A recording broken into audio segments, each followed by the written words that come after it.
Hello, everybody, and welcome back to the stream. I'm LB Hackmup, and I'm joined by a new crew this Sunday evening. We are going to be playing a liminal horror game. Ooh. But before we get into that, a little bit of channel stuff. Next week is going to be a little different. On Thursday, we are doing normal Thursday stuff. Friday will be out, but I will be playing on Robert's channel for a little fundraiser for Cujo. Danny's going to be with me on that one. We're going to be playing D&D on Captain Robert's channel. And then Sunday, we'll be back here for our first episode of our Morkborg game.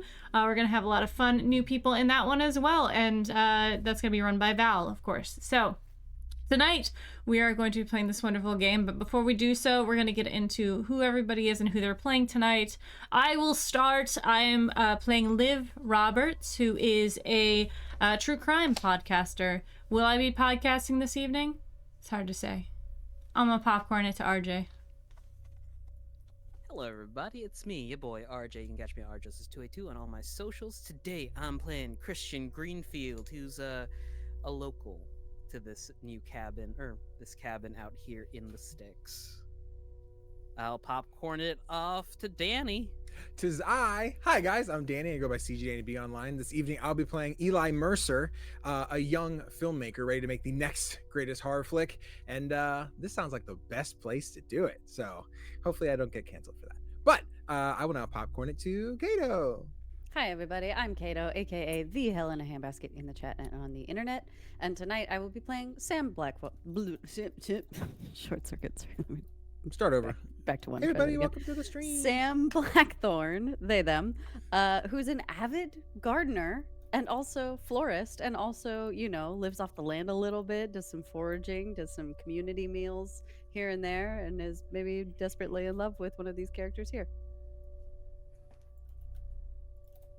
Popcorn Zach. Hi everybody, I'm Zachary Vaudo. I am your facilitator this evening, back again to run Liminal Horror here on this channel for you all. You can find me all over the internet at Sneakernet or Sneakernet Music, where I'm wherever tabletop games are played and wherever you can listen to music. This module is called The Bloom. It's one of the foremost modules for Liminal Horror. It's one of the ones that you'll see pitched by them the most, and it's a good for like a multi-game setting, but there are one-shot abilities for this, and I thought I would bring these four on a one-shot into Coldwater in The Bloom, just so you can all get a sense of what's going on in other parts of the area. With that being said, are the four of you ready? I see yes and I see no, and too bad because we're starting anyway. Welcome to Coldwater. It's a small town nestled within the Rockies here in the USA. Stunning mountain views and coniferous forests surround the town of Coldwater, a few hours' drive from the nearest big city. People that live here are pleasant enough, but as with most small towns in America, they hide their deep distaste for outsiders beneath false smiles. There's always something beneath the surface in a small town, isn't there? Fortunately for our players, you aren't outsiders, but one of you isn't anyway. One of you grew up here many years back, moving out to the city to pursue college and a life outside of small town life.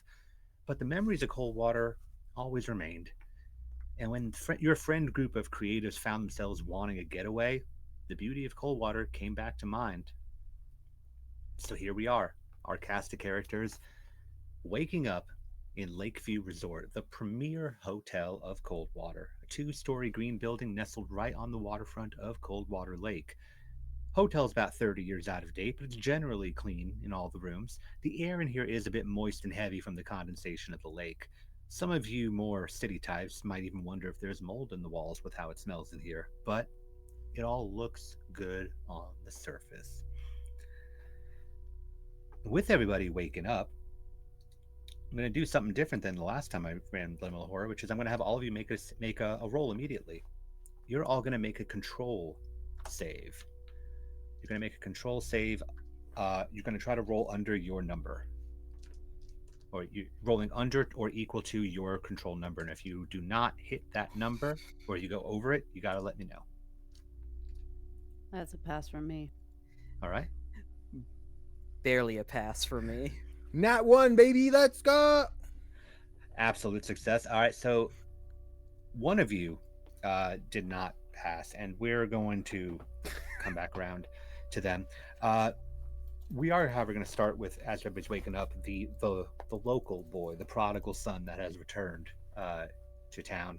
Christian, could you tell us a little bit about yourself? Tell us who you are, what you look like, and what's brought you back. Christian Grinfield is a mid to late 20s something university student who's working on his literature major, wants to be a writer, something bad enough to leave this little town and head to the big city. He's got curly brown hair, freckles across the face, circular glasses. Uh, Typically, his friends would see him in this sort of like dark academia sort of dress, like button ups and sweater vests and the like. But during this entire trip, he's dressed in like flannels, a band tee, ripped jeans, that sort of like little town aesthetic, who kind of feels punk rockerish. It doesn't look off on him. It just looks a little weird because of how you've come to know him. um, his life here in the small town was very quaint from what you could tell. He spent a lot of years just running through the woods with his friends and his like sister. Um, he hasn't spoken ill of this place at the very least.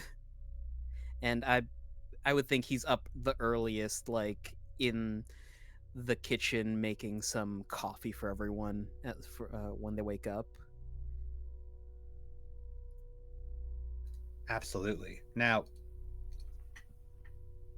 Lakeview Resort had 2 vacant rooms. Who were you bunking with? I'll bunk with. I'll probably be bunking with Danny's character, honestly. So then, Eli, Yeah. as you wake up, Christian is not in the room, but you can smell coffee somewhere in this hotel. Can you tell us a little bit about yourself, about what you look like, what brought you here, what Christian pitched you on to get you here, what you secretly are hoping to get out of this trip, etc. Absolutely. So in the room where there is an empty bunk, Eli is still sitting in his own bunk, wide awake. He's got paper spread all over the bed. Some have scribbled in notes with arrows pointing this way, and scribbled out things like, that's a stupid idea, all over the place. And then just cameras, lenses, tripods, everything sitting all around, as he's just planning out this movie that he's just gotten greenlit. But he's on a timeline because if we can't find the perfect place to shoot, we're gonna lose the funding on this. So we got to get it rolling. He is trying everything he can to find the perfect place to shoot this next great horror movie.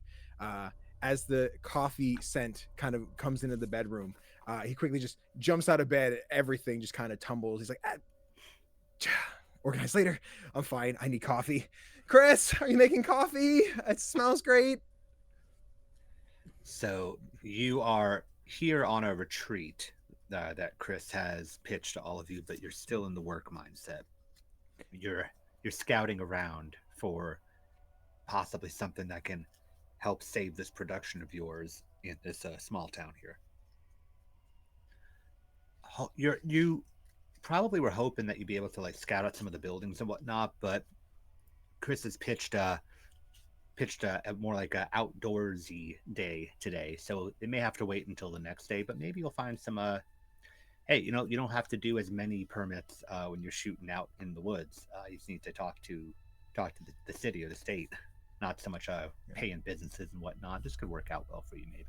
The hopes and dreams. The trees don't ask to be paid, so whatever we can shoot at that doesn't have people asking for money.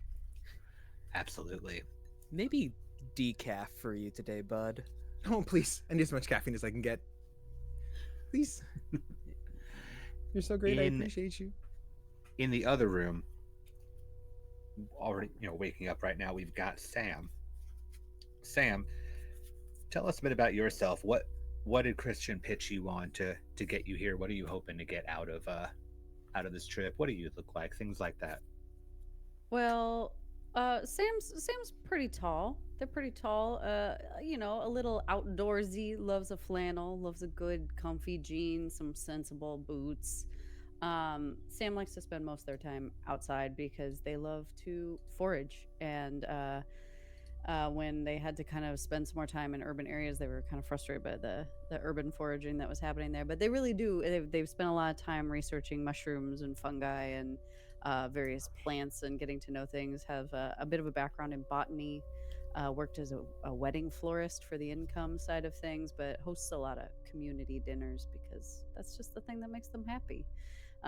So Sam is probably in like boxer briefs and like a t-shirt and has like slung a leg up and over onto Liv and goes, coffee, coffee, coffee, coffee, coffee, coffee, coffee, coffee. And about the time that you're excited getting up for coffee, Liv, before you tell us about yourself, you're not having as nice of a morning. You're waking up last, and you're waking up on the tail end of the strangest dreams.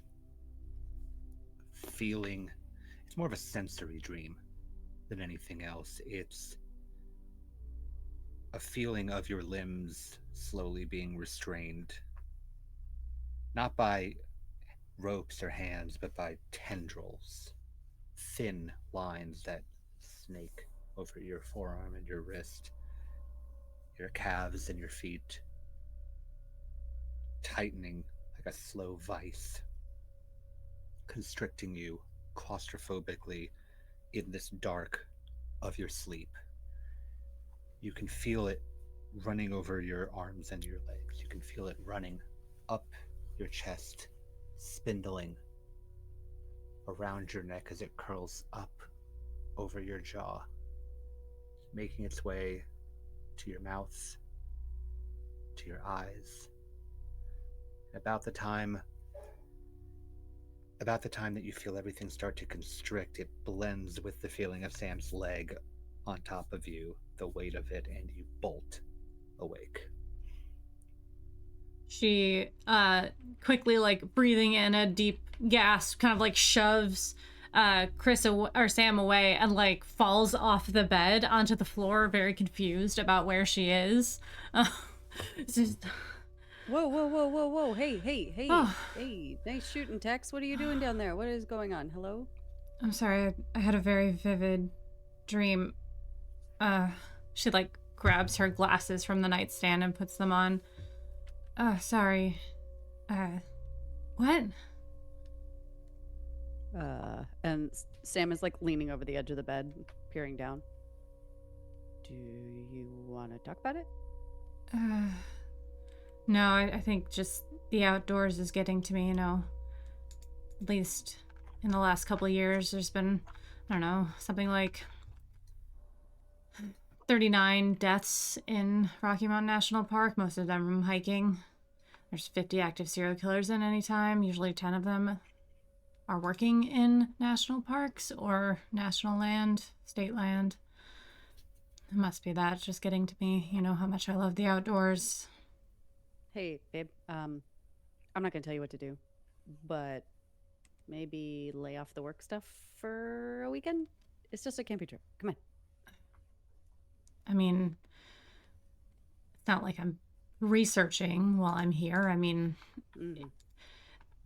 it is interesting that the Black Widow operated out of here a little bit and, you know, killed her son in the Colorado River, but I can turn off my brain for a bit, I guess. I can try.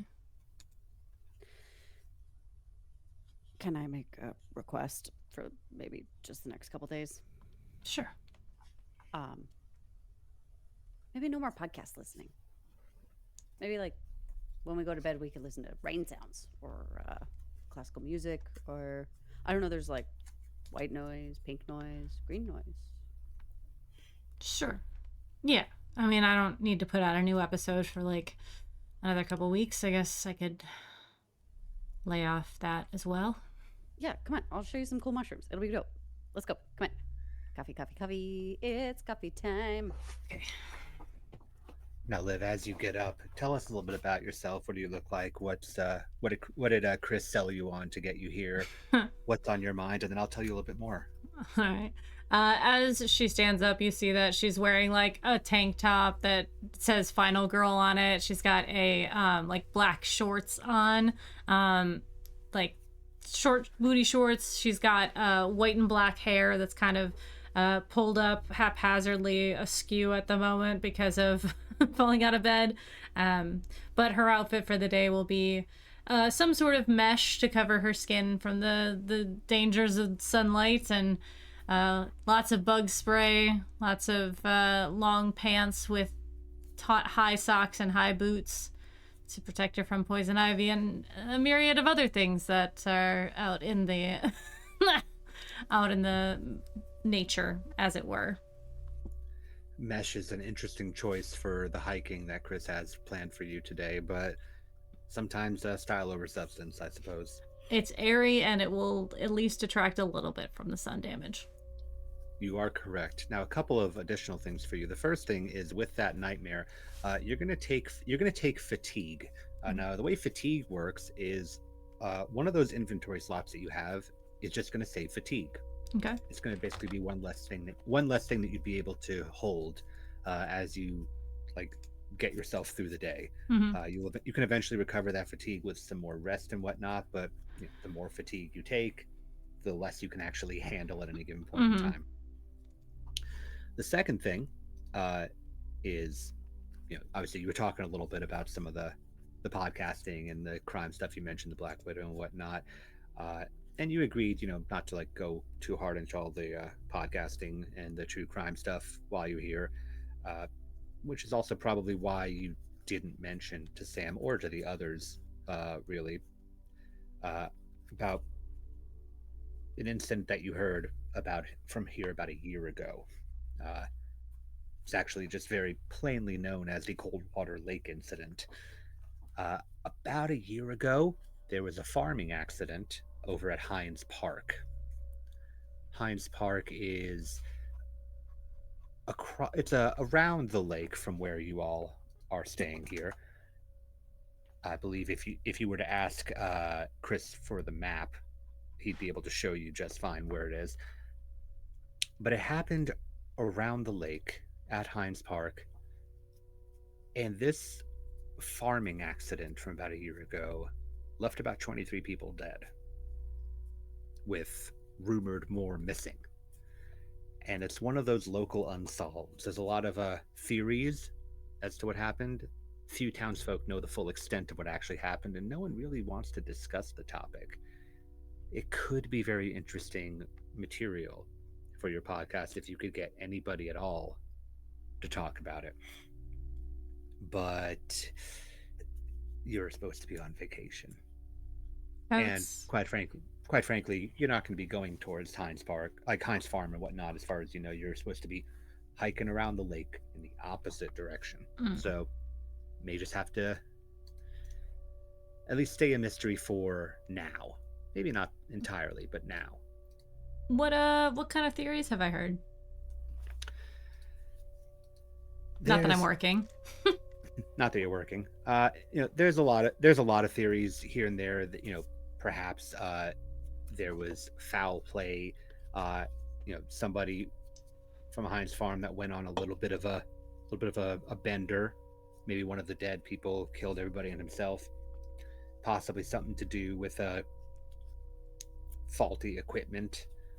There's, of course, your typical cryptid rumors. Some monstrous thing in the woods that may have slaughtered everybody. Again, people went missing too, so could be that something happened with some of the missing people that they haven't really gone into. J.J. Hines is the current owner since the death of his father in said incident, and he's not really talking. People haven't really seen him in months, from what you heard from all the stories about this place. Okay. I will get dressed and get ready for coffee. All right. Grabbing my bag on the way out. Absolutely. So you head on down. Downstairs, you meet up with Chris and Eli and Sam. At the continental breakfast, I say loosely, there's some cereal and muffins from the diner in town. Cassandra dropped them off this morning along with some of the coffee that Chris is making sure to brew proper for everybody. It's a very small little space. This space is not enough to seat everybody that could be in the hotel at once, but it seems like the folks that are in the hotel aren't in at the moment or they're asleep. So you guys have a bit of space to yourself. What time of the year is it? We're looking at probably, oh, you know what? I can actually tell you pretty quickly.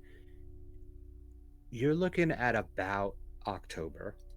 Perfect. Particularly so because there's an event in town that you might want to try to bring people by if you can after the hiking. It's the Coldwater Annual Blueberry Festival.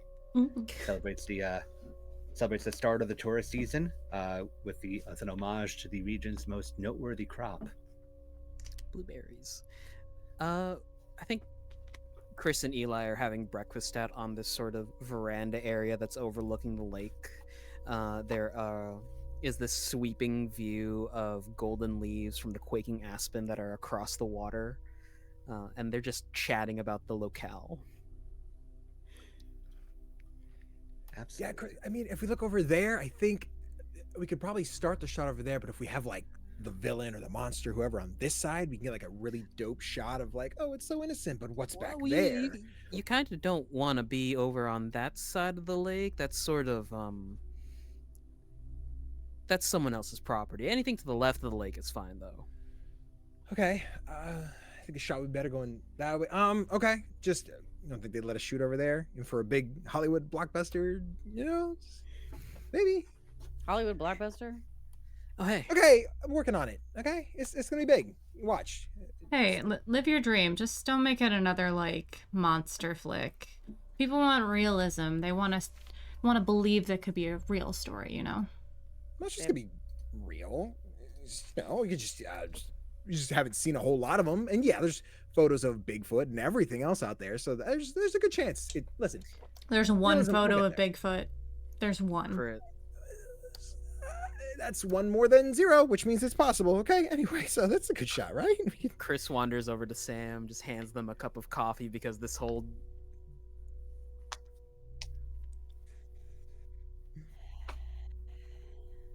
Sam just takes like a really long sip off the coffee. Very pointedly, very loudly, trying to. Oh, Who's we? Nope. What? I just stopped hearing Yeah. RJ for a second. we oh lost yeah, RJ's camera. I still have hello? everyone. I still have RJ everyone is the too. one Got lost. Hello. Hey Weird. guys, technology's a crazy thing. But Weird. don't worry, we'll get it figured out. I think we're okay. We're here, Hi. Perfect. right? We're doing Yes. great, sweaties. Quick, Chris is gone. I can go to the other side of the lake. Now I will say, Chris, you do know about the properties on the lake around here. Coldwater Camp is in the area that Eli has been pointing at, and not only would he have to coordinate with the camp to actually do the filming there. Come on, another horror movie set at a camp. How many have there been of those at this point? I'm not gonna be the one to tell him that. I'm trying to dissuade him.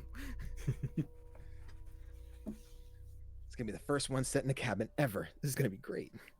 Yeah, So- like cabin in the woods and like Evil Dead? yeah. Friday I don't the know what those are. 13th. Friday the 13th? No, guys. Sleepaway camp. Nope. Keep listing things. Yep. Thank you. We're What done. was the It's one okay. King novel that was set in the woods? Like Don't half worry of them? about it. Misery. I mean, yeah, they're all. Just being real Any- shitty I mean, friends this place Chris, does Hey. feel like The Shining, so a Yeah. little bit. You know There's what? some Shining vibes. maybe not the first, but it could be the best. That's the energy I like to hear. He's gonna start like getting a really long like panoramic shot of this entire lake. It's like, okay, oh, perfect. Yes, thank you, Liv. Chris, you were saying that the land to the south is it's owned by someone? Let me see. Yeah, it's a Coldwater Camp. Or Oh. did you mean something else? No, I just, I'm not working today, so Yeah, we just- Liv is super not working right now. Is 100% locked in on chilling out and having a fun time with her friends. She's I'm so doing a chill. great job of it. Mhm. Yeah. Yeah. And you have no idea about the Heinz farm. I mean, I know of it. I've heard about, but we don't need to talk about it and the 23 people that died there now. Babe, what did I say? That's what I said. We're not talking about it now. We're not talking about it.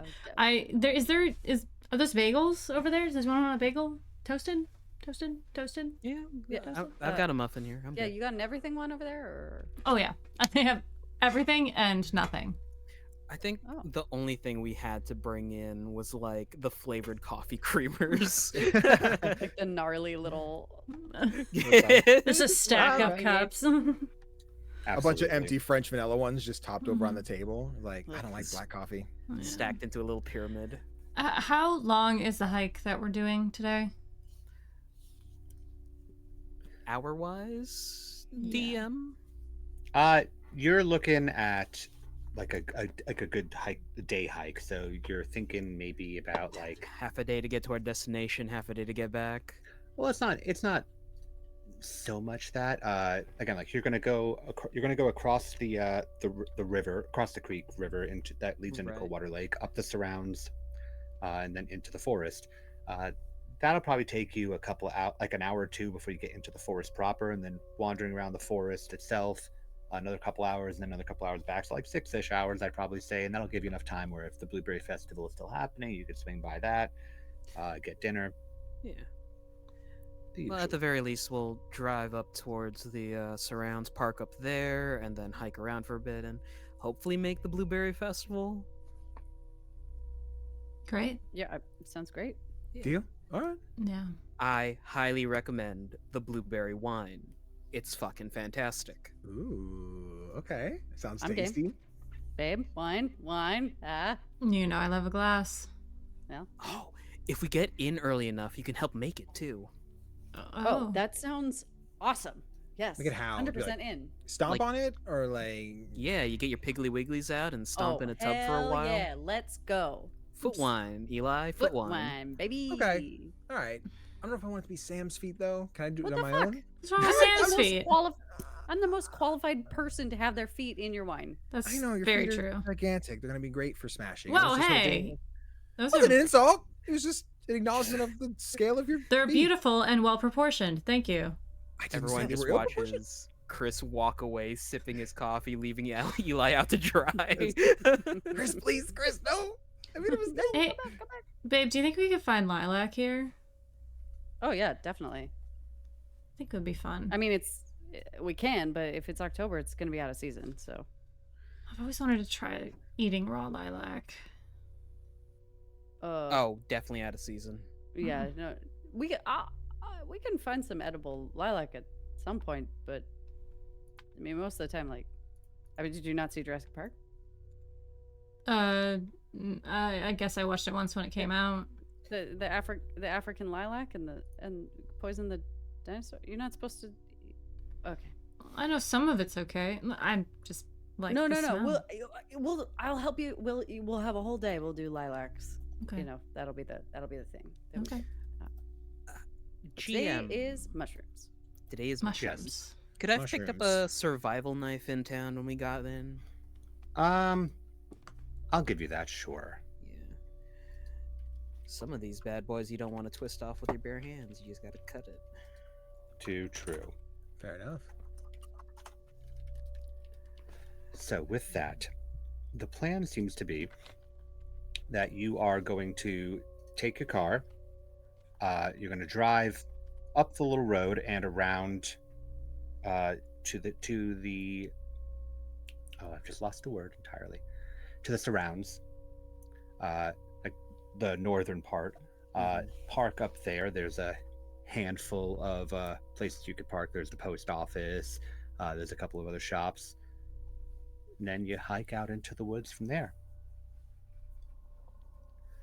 Anybody have anything that they direly need in town before they head on out? Facilitator, would I, just by virtue of my career path, have any sort of? I see the hook knife and the foraging basket. Would I have anything other than those things, or would I have interest in finding anything else that would be? I mean, I'd probably Well- have some sort of field guide, I feel like, but I don't know. Well, this is something I'm gonna leave it up to you, because as somebody who has been telling their partner how much they should not be working on this trip, did you bring things to work on this trip? 100% I did. Then there you go. But I'm in nature. My job is nature, so it's a very different kind of job. We're not like at a computer or like in a library or anything. I think having a field guide would make some sense. Yes. I feel like that'd probably be a useful thing to have. Mm-hmm. When Sam and Chris leave for a moment, she's gonna grab Eli while we're still out on the veranda. Hey, would you mind just filming me for a second? Yeah. What's up? Just to have in the background right there. Yeah. Hold on. I'm just. Hurry up. Nature's got a little. I'm working on it. Nature's messing up my camera. Okay. I'm good. What's up? Go. Can't even say action. Oh my God! Action. Yeah. Thank you. Mm-hmm. We are just outside of Hines Park at the Coldwater Lake. Behind me is where the incident in question took place. Over 23 people were killed in the incident, and many more went missing. Was it a murder spree? Was it a missing persons event? Or was it something more sinister? We will find out on this adventure. I'm Liv, and this is Live to Tell the Tale. And cut. Perfect. Get a few Thank extra you. seconds just in case it ends. Yeah, no, I Do you just want to copy that then, or are you work? No, I'm not working. This isn't me working. She walks away. Okay. All right. See, it's Sounds gotta good. be a poppy bagel with cream cheese and blueberry spread. Interesting. Poppy. All right. Yeah. I'd try it. Have you Try ever that. tried making a blueberry compote? It's so easy. I'm going to show you how to do it. You know? Actually, no, that would probably come in handy to know something other than making ramen in a bowl. Alright, fine. Oh, are you kidding? You're from here? Do you know how much food is just here? Oh, no, I'm used to, like, eating stuff off the forest floor. Yeah. I'm Not all of it excited was to do healthy, but... Man, if we find any chicken of the woods, I'm going to lose it. Oh, there's definitely some shelf out there, some chanterelles, Any morals? Are there any morals? It's a God-fearing town. I would hope there would be some morals. No, with an E. With an E. The one with an E. The mushroom. Oh with yeah, an E. for sure. So I'm so excited as right now.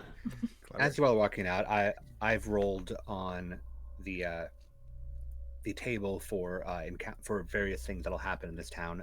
This module has called the Void Crawl for the day encounter, and I rolled a pair of things that actually match up very interestingly. So as you're walking out to your car,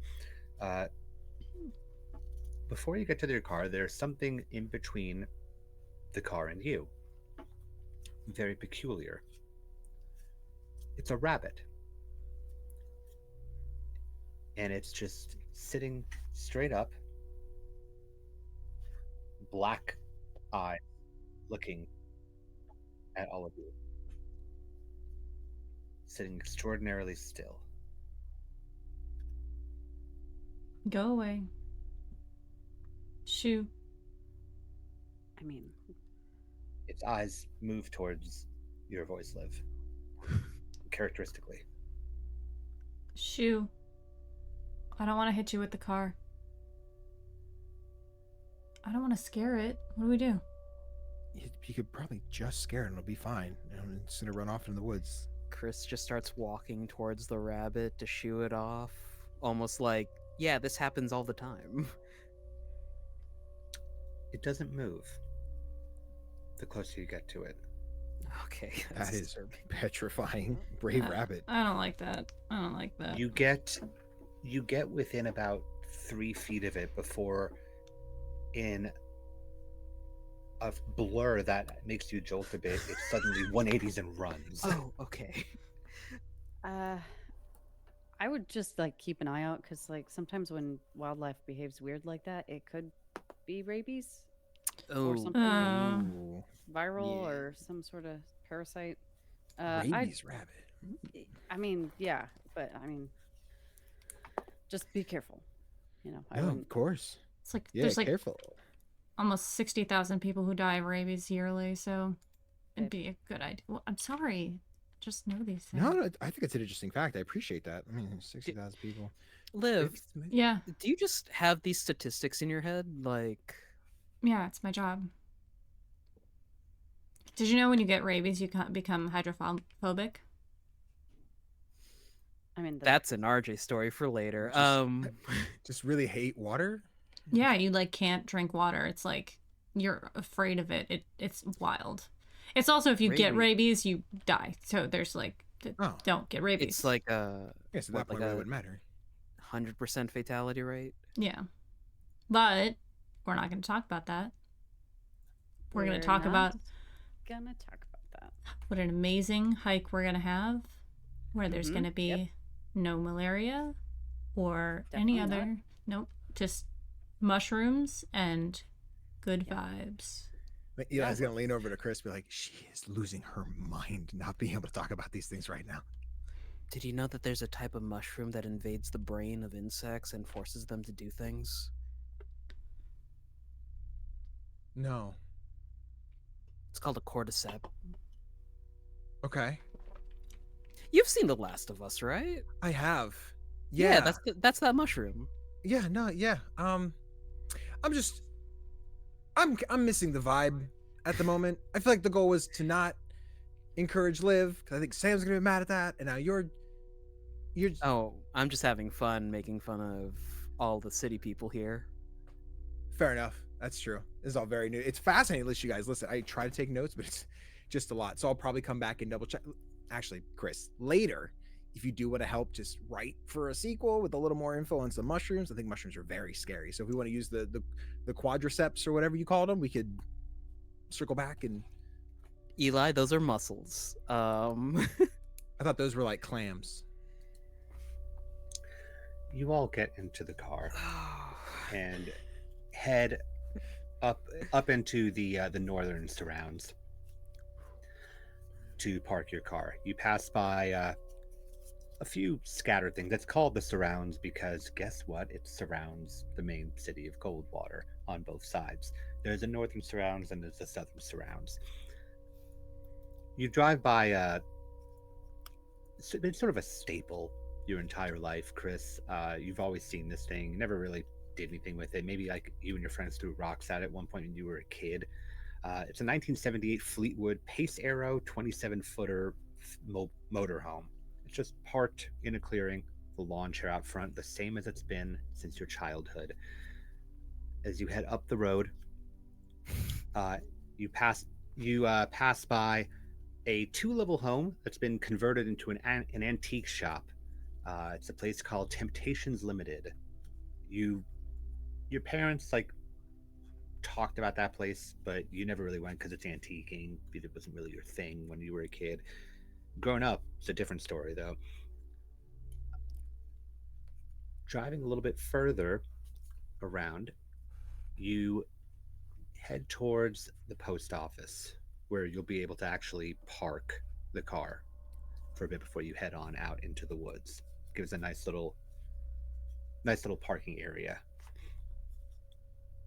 Getting out, collect your things, and you begin your walk towards the woods, heading out of the parking area. You hear a couple of people that are talking like near the back of their pickup trucks where they have their fish and tackle gear in the back, and they're talking about what they saw out on the lake. one of them. Let's see. I'm gonna roll a d4 and I'm gonna see which one of you would pick it up.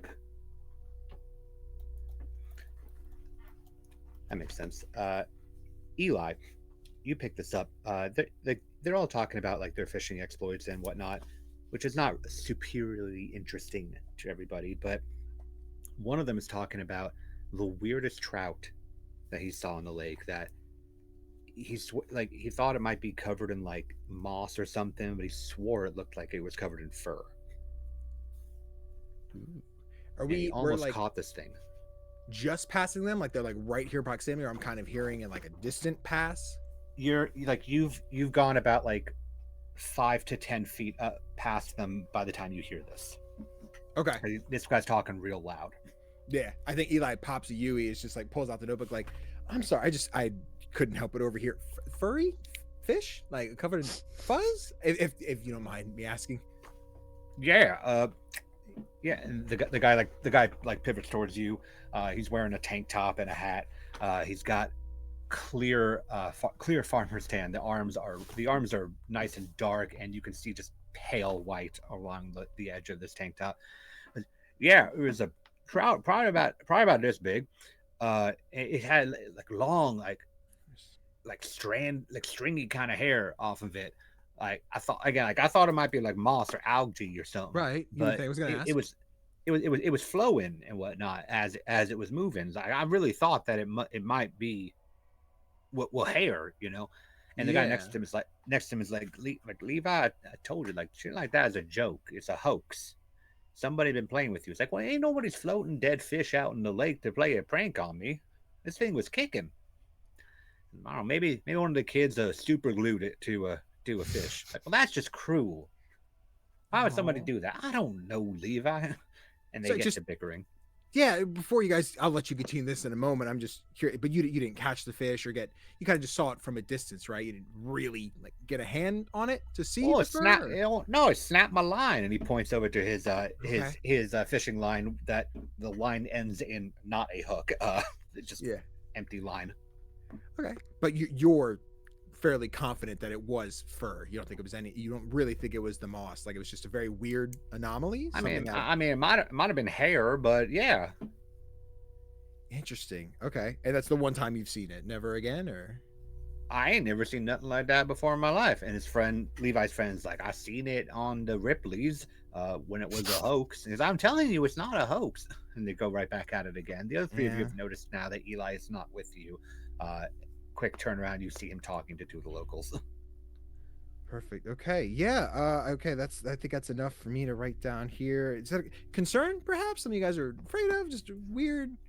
Well, it's weird. I mean, like why don't fish don't need fur? They live in the water. That's true. Yeah, they don't. You know, some mammals that live in the water though do have fur, but that's a fish ain't mammals. No, you're right. They're not. Eli, bud. Yeah. Hey, buddy. Hey, one sec. I'm just. Yeah, we should get going before we lose daylight. Okay. Yeah. Okay. Yeah. I'm sorry, guys. I gotta just hike stuff like that. But thank you so much for that. I just planning future projects, and hey, the attack of the fur fish might be a thing that comes down in the future. But hey, I'll be sure to credit you. What's the name again? I'm Levi, and this here's Jeff. Levi, Jeff. Perfect. Thank you, guys. You're perfect. Levi, Jeff. Got it. Thanks. I'm just gonna pop you and go back. Chris does all right. Chris does the polite hand wave of, "Oh hey, haven't seen you in a while. I'm kind of busy right now, but I'll catch up with you later." They kind of wave. Like Levi like squints like he's trying to place you, but by that point you've gone. Babette. We packed trail nuts, right? Oh yeah, I got tons of snacks. Okay, good. Are you hungry? Getting there. But everyone has their water bottle, right? We have the map and a compass. Yeah.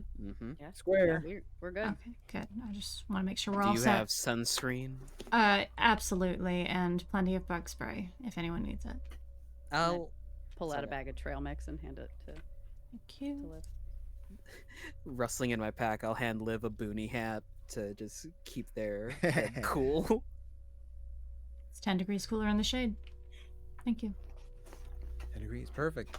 I think someone goes to hand Eli the bug spray. He's like, I think I'm good. I want to be in character. If I have people lost in the woods and they've got bug bites and everything, I won't know what that feels like. So I kind of want to, live it and have it. So thank you. It should be good. So, you march onward with your supplies into the forest. And while logging has cleared away much of the truly old growth trees here, the forests around Coldwater are still pretty old. They've been nearly untouched for about 100 years, save for some of the manicured hiking trails.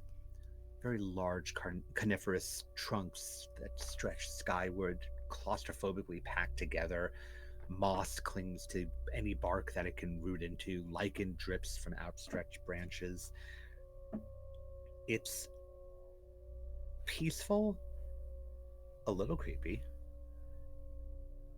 and it's dark in this forest despite the time of day due to the dense coverage. But it's outdoors, it's fresh air, it's, as I mentioned, it's peaceful here compared to, well, any of your day-to-day city life. It might even be uncomfortably peaceful for some of you that go a little bit faster in the day-to-day grind. Sam, for you, this is going to be just a smorgasbord of activity for, as far as you're concerned. They're like scampering on ahead and being like, oh, the blue spruce and Douglas fir. Okay, this is a ponderosa pine. It's extremely tall. It's going to continue to grow. And over there's Rocky Mountain juniper. Babe, I hope you brought some Claritin. There's a lot of juniper here. Yep. Not for consumption, but this over here is a white fir. And you just see Sam just like everywhere they turn, they just like have some sort of fun tree fact. And then they're like, right, it's mushroom day. And they get like a little bit lower down to the ground to be looking for mushrooms. I think Chris has brought like a glass bottle of water with the sort of stopper that you could put on, and he's just collecting pine needles and shoving that into the bottle to make pine fizz for later. So while they're walking, he'll let that ferment with a little bit of yeast or ginger bug. I think that's what you need. Yeah, Absolutely. Liv takes pictures of Sam's ass as they're bending over to do stuff. I know what you're doing. Nothing. No, don't worry about it. Mm-hmm. It's going in the folder. You all continue your hike, your various explorations, your various ways of enjoying the hike. As you go through, you come across the collapsing brickwork of an old house in this forest. The roof has fallen in. Stone just sort of opens up the house to where you can actually see some rotted furniture that has been left inside. This place has been abandoned for far too long. Sam, while you're looking around specifically for mushrooms and whatnot, you do come across some. You see something looks a bit out of place in one of the more shaded sections around the house, from where a stone slab has sort of canted, angled against the remains of the wall. Huh. Damp space made underneath that area that seems to have sprouted some blue mycelium. Do I recognize it? It's the juniper. I'd say, referring back to your guide, you would recognize it as Armillaria ostoye, but it's blue and not the usual coloration that you're used to seeing from this, of like the standards like browns and yellows and whatnot. But it has all the markings of ostoye. Is it like a vibrant, like vivid blue? Is it a pale blue? It's a pale blue, but it stands out, especially in the shade there. It almost I wouldn't call it bioluminescent, but it definitely stands out in that shaded, damp area that you can see. Hey, babe, come check this out. Yeah. She'll walk over and sort of like crouch down with you. It's blue. So, yeah, totally weird. This is a It looks like it's a different species of mushroom, but I haven't seen it like in this color before. Normally it's kind of like a rusty brown or like a lightish golden color, but I've never seen it this pale blue before. Weird. Contamination or Well, I certainly wouldn't recommend eating it. yeah. Could be definitely 100% poisonous. And let me just tell you, what's my rule? You can always eat anything once. But you shouldn't eat it if you don't know what it is. Right, but you can always eat anything once, but just the one time. Right. It's a joke. I thought you might like it because you're like dark. No, I thought it was funny. Yeah. Yeah. I don't know. I just maybe watch your step around here. There could be some fetid water or some sort of gray water. I don't know. Could be a little yucky. Or There wa- asbestos. Asbestos? What the fuck are you talking about? We're in an old abandoned house. Well, I'm on the outside. Maybe I don't think the asbestos leaking in would make this thing turn blue. That's just weird. Is there any kind of like? There's not any like sort of like nature-y roll I could make to. Probably not. Nope. The fun thing about liminal horror is you've got those 3 stats that you see Cool. there, and they only really come up when there's a risk involved. Fair. But that also means that you just ask me questions about anything else that you want to do, or just tell me things that you're going to do. And if there's a risk, then there'll be a roll, and if not, you're just doing it. Yeah, I think I would probably take a couple pictures of it and file it away in the folder that I would have saved for foraging. Okay, just pictures. I don't know if I want to take a sample of it because I don't know how good it's going to be, and I also Fair enough. don't trust, like, it could be toxic to the skin, so I'm not going to be. I know well enough to leave it alone. So Yeah. take only pictures, leave only footprints. Understandable. What if I'm taking video? Does that count? Your movie sucks. I'm just kidding. It's not even out yet. What? That was an inside thought from Sam. Sam's not coming to the premiere. That's fine. Oh. Sam got uninvited to the premiere. You continue to walk. Liv, how are you feeling about this whole hiking thing? You're a bit fatigued from your nightmare earlier. Mhm. Still, like, just ruined any chance of sleep that you had. You're out walking here. Sam and Eli seem to be, getting into like the documentarian side of things. Christian is just leading the way. How's stuff feeling for you? I think Liv is just happy that Sam's happy and is content to be here, but also running through all the statistics of things that could happen to people in the woods and how many deaths happen in the Rocky Mountain National Park. The 4th highest month is October for deaths, most of which are to men, which is funny to her. But a lot of them happen on hiking trips, so she's keeping an eye out that we're on the trail and that there are no boulders or anything that we could trip over. Broken limbs are really bad when you're out on your own. Absolutely. God, in my mind, it's really funny because as Liv is doing like the statistic that it's mostly men that have died out here in October, Christian is climbing a tree. And this is why. And as you climb this tree, you're gonna see this before everybody else hears this.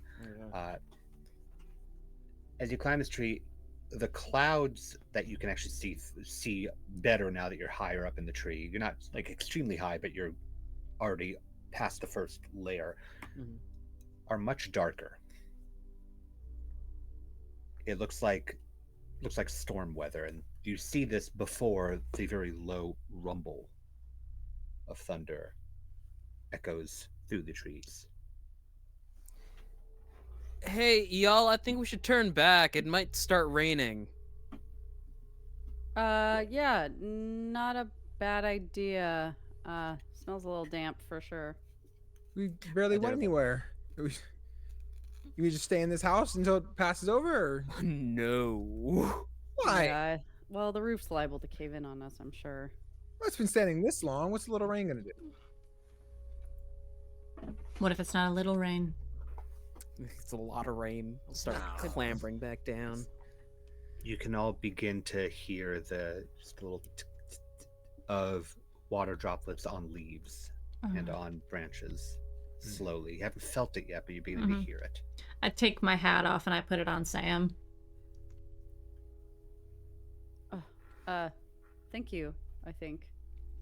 I will remind you all, you do all have ponchos. In Yeah, the disposable hiking ponchos. equipment that I Yeah, gave right, you. we would do. definitely have put a poncho on. This is great. I'm sure a little sheet of plastic will help a lot in this. You've never looked cuter, and I like to snap a photo. Thanks. That one's going in the bank. I imagine at this point the poncho is probably like a buckle up, like hood kind of deal. And rather than putting it on himself, because he's so like method actor, get in the role, it probably just has the hood wrapped around the camera so it doesn't get wet. And it's just Makes like, "Here, sense. you all right, baby? Me good." Makes It's- sense. it's fine. So, Chris, you climb back down. Is the plan to just 180 turn back around? I mean, is there any place we could stay that's closer, that's sheltered? No, we're not going in the creepy house. Guys, come on, it could be cool. I mean, there's a cave not too far away from here. Okay. Okay. Could sounds there be a GM? Yeah, I think there could be. Well, You all begin to hear the. All right. Well, more where's the picking up. cave? If memory doesn't fail me, it should be up the trail that way. Fun fact, I used to get beaten up there all the time. Oh, yikes. We can unpack that one on the way. Or we don't have to. Or we don't have to. No, that stays in the chest hedge garden that is my mind. Ah, yeah. are you sure? Because you kind of just let it out. Except when it slips out. Yeah. Cracks. It- Yeah. something Leak a about little being bit. here. You all continue up the trail, heading up as you pass by.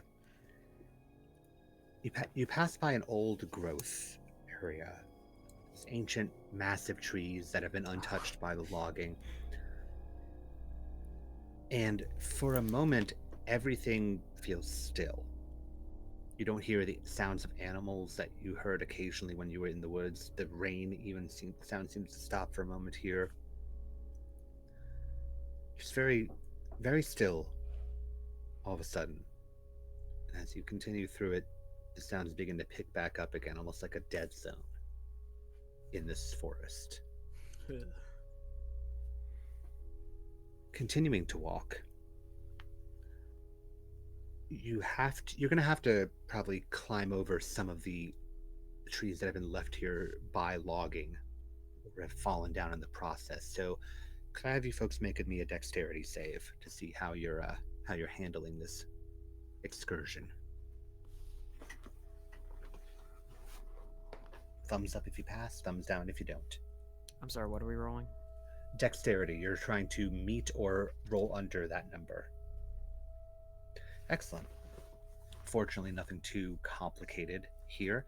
The rain hasn't picked up too terribly much. You're able to step over the dead trunks, not stepping into anything that's going to break, watching out for any animals or snakes that might be underneath. And ahead in the distance, you see the mouth of a cave, just sort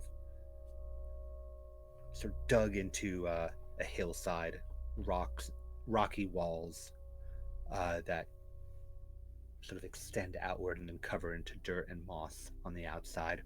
It's a sizable cave. It's probably about 2 to 3 persons tall, rather deep, and you're seeing it about the time that the rain is actually starting to become heavier. You're starting to feel it on the poncho. It's starting to actually feel weight of the water as it comes down. Is this where you all are going to be taking shelter? Seems like it. I defer to Chris on that one. As they had been moving up towards the cave, Chris had gone off the path a couple of times to pick up firewood so that they can at least warm themselves while they're here. Mm-hmm. Absolutely. As you are picking up firewood, you find the bunch of firewood, but you also find A gun. you find one. You find one of these like piece of firewood that seems to be covered in the same kind of fungal growth that Sam saw in the damp area of the house. It's just that blue mycelium just stretched and wrapped around the Hey, the wood. hey, Sam, I got some more of your funky mushrooms here. Ooh, funky Oh. mushrooms. Scamper, scamper, scamper. No, I mean like the funky mushrooms, and I'll point Oh, down to the blue mycelium. I don't know, man. This is super weird. I thumb through my guide just to see like if there's anything possible that could come up from it. I don't know. I don't want to touch it, but it's really got me curious. I'll hand Sam a stick. Rather long one. You want To to poke poke it? at it. Yeah. little bit. Eli's And- absolutely getting this. It's just this low angle, just that little bit up, just to watch as they're fucking around with. Who knows what's gonna happen here? But we gotta have it. And Sam's gonna pull their bandana up over their nose as they kind of. Oh yeah, spores, huh? And I will read that for game. you. I'll read for you the entry in your field guide, the Sunlight Periodical, about the type of mushroom, the type of fungus that you believe this to be, even though color matching is not the same. This section says the world's largest living single organism is not the blue whale. Under the forests of the Pacific Northwest stretch the networks of Amyrillaria ostoyae. Singular genetically homogeneous strands of fungal mycelia cover thousands of acres underground, with the full biomass weighing thousands of tons. Its scaly, cream-colored mushrooms, known as honey mushrooms, are edible when cooked, but A. ostoyae is parasitic and pathogenic to hardwoods and conifers alike. Black shoestring mycelial cords stretch underground and colonize the roots of these trees until they rot away. A. ostoyae is also extremely resilient.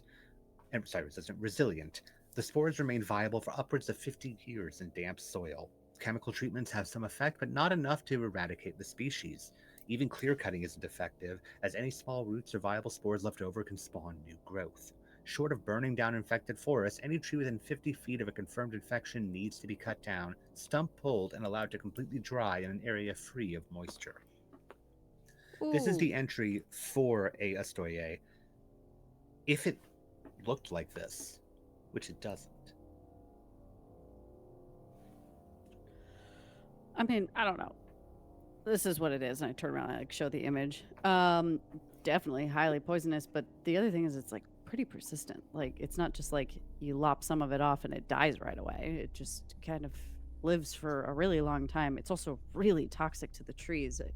And Sam's gonna like look up at some of the surrounding trees, like kind of identifying the type of wood that the fungal growth was on and seeing if they can like find one of the trees nearby that might match. Utterly infected. Yeah. Again, like, these are a lot of coniferous hardwoods that you're seeing around here. You're not seeing a massive growth on these trees yet. It looks like, again, like this, like the piece that Chris found has been felled at some point. So it didn't spread yet, but it doesn't mean that it couldn't. I wouldn't touch this. I wouldn't touch it. I wouldn't eat it. Probably best to wash our hands at some point too. Would alcohol work? Oh yeah. Just throw the stick away and I'll start spritzing your hands with alcohol. And this is about the point in time when the sky opens in a single motion, drenching downward. Yep, to the cave. Oh boy, Sorry, that came in babe. fast. Sorry. It's fine. You good? Everyone good over here? Yep. Great. Let's just make our way. Go. Okay. So you make your way into the cave. Out of the rain as it's just down in sheets outside. Yes, if you can take off the ponchos in here. There's a little bit of like water that drips in through the cracks of the cave wall, but it's not going to be raining on top of you, at least. Whittle some kindling, stack those sticks up in a little like log cabin formation and light that sucker up. Ooh, are you using pine? Mix of pine, aspen, that sort of deal. Pine gets a little too like resiny, and then that's how you get like the thick black smoke, which is really bad. Yeah. Okay, only 5 deaths happen from hypothermia, but I'd like to keep it there. Can we just get it going, please? And as the fire swells up, you can see that the moss and lichen that cascade down around the inside of this yawning cave opening. The interior walls are covered from years of graffiti, and there's this impromptu seating that's been scattered throughout. Christian is unfortunately familiar with this space, as he mentioned to you. There's a boombox that's actually been left on near a 6-pack of warm beers. When I say left on, it takes you a second because of the rain sound, but Chris, you eventually will notice that there's like very like feeble sound that comes through the boombox as if it's been left on for an extended period of time, and it's barely holding on. Just hints of noise coming through. That's weird. Oh. Huh. That's definitely not creepy. Is there anything in it? A tape? A CD? I don't know what kind of music device we have here. Are the speakers blown? Can we just turn it off? We could just turn it off. Yeah, I'll It's just. kind of soothing. It's a little white noisy. You know? More than Set an the atmosphere. deluge that's happening outside. I mean, whichever works best for you guys. I just thought it sounded nice. Can't. but Campfire and rain ASMR, please and thank you. I'll it's- turn the boombox off. You turn the boombox off. You stand up, and there's just lit up by the yellowish light of the burning fire that you've made. It bleeds together with another light. Mm. As you look around, you can see light coming from further down in the cave, a soft bluish light that seems to just sort of creep up and fade in to your firelight and would have faded into the daylight of the outside as well. Oh. Is anybody in here? What? Why are we? What? No. Why would you do that? Oh, there's a Just- light down there. Facilitator, is it a blue light like an ambient glow, or is it like a Yes. bioluminescent, like could be fungal on the wall kind of thing? It's a soft blue glow. It does not seem to be on the walls. It seems to be coming from further A in. light So it's not on the source of walls some around. Right. Whatever the source is, it's not from immediately around you. Got it. Thank you. But you call out if anybody's there, and as Liv is telling you that you should never ever do that, you hear the faintest of sounds from inside the cave.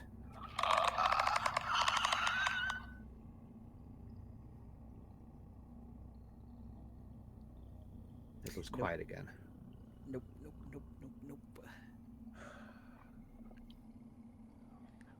This is where we're going to take our break. No, no, it's not.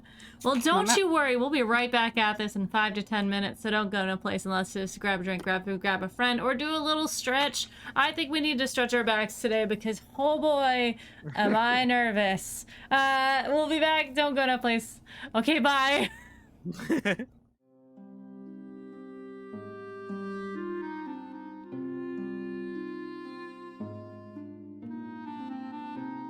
Hello, everybody, and welcome back. We're in a creepy cave.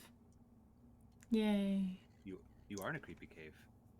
It'll be fine. For those of you that are just joining in, these four are on a hiking trip in town of Coldwater. Christian, played by RJ over here, used to live here and decided to take his 3 friends on a hiking trip and a getaway into a small town, just to get away from the big city. Went hiking into the woods, heard some kooky things from the locals, saw some neat little wildlife bits here and there. Started to rain a whole lot, so they went into a cave for shelter that Christian was familiar with. getting the hang, getting the bearing on their surroundings. Strange light from down into the cave. And when Christian called out to see who was down there, they were just simply met with a echoing from up the cave, briefly before it vanished. Almost enough to sound like maybe like just like a weird echo off of walls that stretched out, even. But those of you with a more paranoid mindset are a bit off put by this. Is that one of you guys? That was one of you, right? Sam, you made the weird gurgle noise. Nope. Nobody wasn't me. Liv, you didn't accidentally play a podcast out loud and just... No. Okay. It's fine. It's just like, it's another rabbit or a frog. It's a frog. It's just a frog back there, right? Yeah, definitely a frog. We need to get the fuck out of here. There's a small hissing sound as you look down as water from the outside has started to pool and is hitting the small little fire that Christians put together. Ah, shit. Fuck. I don't know. Should we just make a break back to the lodge? I mean, if we hold hands, we'll stay close enough and we could probably find the way back, right? Probably. It's that or stay here with whatever the fuck that was. But I'm guessing it's a snake or some sort of creepy reptile or something. Have So I you ever could stomp on a heard? snake? Sorry. Have I ever heard of such a cry in the night as such in this cave? You've only ever really been here in the daytime. I mean, it's still daytime, arguably, but it's much darker out here now. But you don't, nothing that you recall. This is, this is sort of cave that, is mostly empty, except, when wildlife might take refuge in it, like deer getting out of a storm or bears or things like that. Speaking of which, can everybody just make me a quick control save? Yeah, no, Sure, dope, yeah, dope, let's sure. do Yeah, it. sure. Save Let it. me know. Fine. Yeah. Uh-oh. Uh-oh. Oh, Pass. shit. Fail. Oh no. Liv Rem- died. Remind me again what a 20 gets me. 20 is what we call a critical failure. Okay. You can't die. You're the one we need. Wait, It'd be did so Liv funny and, to have you stranded out here. did Liv and Eli pass? Oh, you didn't pass? Cool. No. Eli's good. Eli's good. I'm going to make a quick roll as you both are going to take a stress. And there's something called a fallout table that happens with stress. Some of it is good, some of it's bad. But we're going to see who gets what. I need you to do this in your best Darkest Dungeon voice, Zach. I'll try. Okay. Nothing to do a voice on. There's no real effects here, but you both are going to take a stress on this, and that stress is going to. Oh, it's been so long since I've had to hit anybody with stress. Are there 3 of us that are taking stress? Those of you that failed are taking stress. Okay. So what's going to happen here is your stress is going to drop your HP down by 1.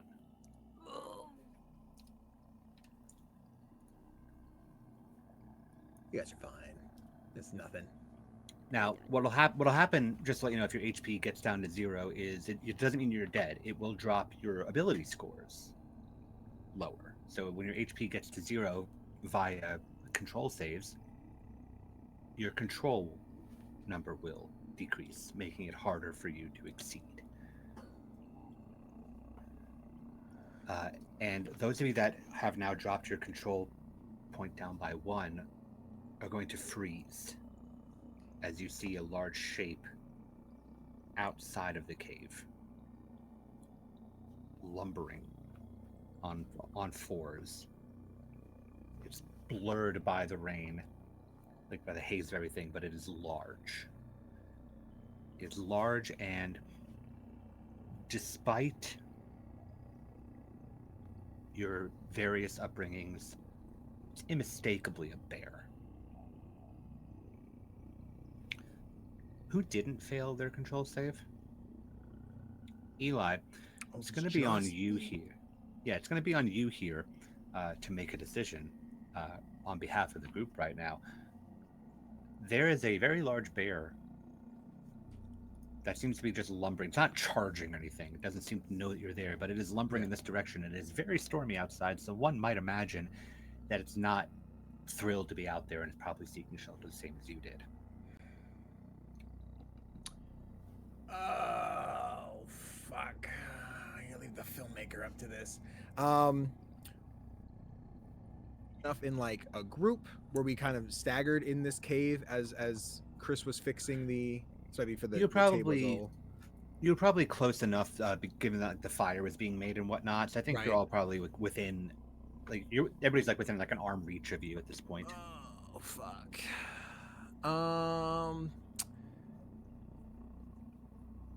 I think Eli's goal would be to almost from the back just kind of scoot everyone forward into like a lump, and if there's like a boulder or a curvature of the cave to kind of duck behind, hoping the bear doesn't come too far back, or if it does, just misses us. In this area, the things that are easily seen, that are easy for you to see, again, it's wide open. There's a lot of like impromptu seating scattered about. So there's like some like milk crates and broken chairs. There's not a lot of like large rocks. The place to hide in here would be further back into the cave if you're going to try to avoid the bear. As odds are, the bear is just going to get away from the rain, and it's not going to like march all the way down into a cave. Yeah, I think if the bear is coming to the cave, I don't see a way we get past it without either pissing it off or notifying it. So I think Eli would aim to hide everybody. So yeah, push them towards the milk crates, down on our knees, like get cover. And just being like, it's okay, it is just a frog. I'm sure we'd rather deal with a frog than a bear. It's fine. It's gonna be good. So you're choosing to stay in this room and hide. I don't know if choose is the way, but yeah, I'm choosing to, yeah. So this bear is lumbering towards, and you can see its head crest the entrance to the cave, almost parting the curtain of water. As it walks in, and as you can get to see it a bit more clearly, it's still sort of dim, only being lit from like the bluish light that's coming up the cave and what remains of the fire. It's not walking in a straight line. It's walking a bit erratically. Not a steady pace, just a step, a couple of other steps that go to one side. Another step. It looks like it's trying to figure out how to walk. Guys, I think the bear's drunk, or Can you make me a dexterity save, Eli? yay, I'm really good at that. I failed. Did you fail by a particular amount? Or just my dex is a 9, I rolled a 12. Okay, that's fine. Well, it's not fine. It means that your attempt to be stealthy here is not going fantastically, but it's not a critical failure. But as you're trying to hide and trying to keep down, one of the little boxes just sort of wobbles a little bit, and the bear sort of stops walking. It cranes its head up and backwards, and you hear a popping sound as it cranes its head backwards, rolling around, looking towards the boxes. And Eli, you can see a strange something strange along the fur A of trout. this bear. Strange growth weaving through the fur, patchworks of skin, spindly lines of something that seem to come out of the mouth and down the neck. It looks in the direction of the boxes and continues to rotate its head, looking for the sound that it heard.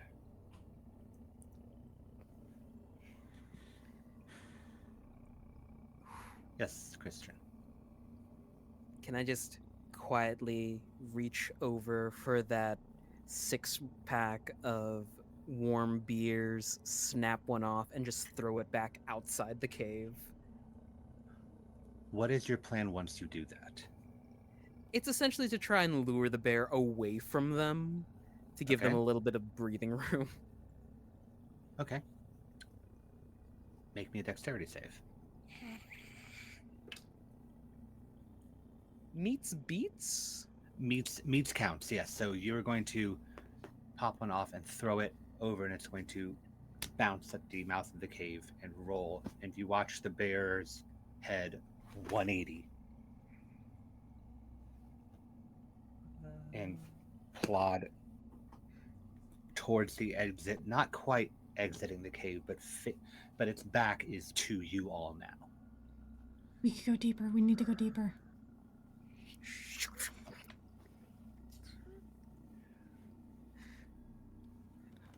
Start to- Yeah, we like start scooting back into the cave. I think Liv is more nervous about the thing that she can see in front of her, but she's got her Yeah, hand that's valid. on That's Sam valid. behind her. It's like, Absolutely. I think when we entered the cave, I'm sure Eli set up the camera on a tripod. It was kind of aiming it at the campfire, assuming there'd be some kind of conversation. So probably got a shot of like the bear coming in. Do you think the bear would have lumbered to a point where maybe like knocked the tripod over? So if Eli wanted to just like yoink and run with It's group the would be bear is good. completely turned around from you, so you probably could Yeah. grab it and back up very Yeah. quickly. It's currently trying to suss out the sound that it heard over here, the very loud Yeah. thud. And so you all are backing down into the cave. I I think Sam assume is keeping like, an eye to make sure that this thing is not coming at you.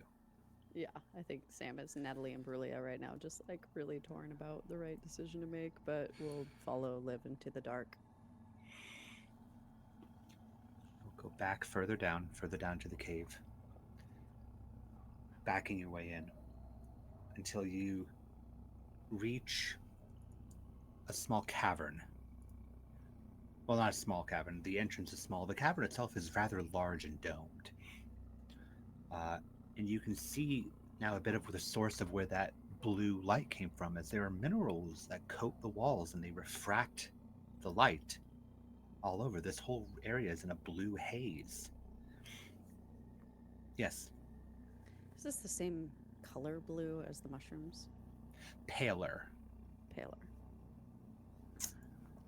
If I were to examine these minerals with like maybe take my knife and like scrape a little bit of the mineral off, do I notice any characteristics that are similar to that of the mushroom?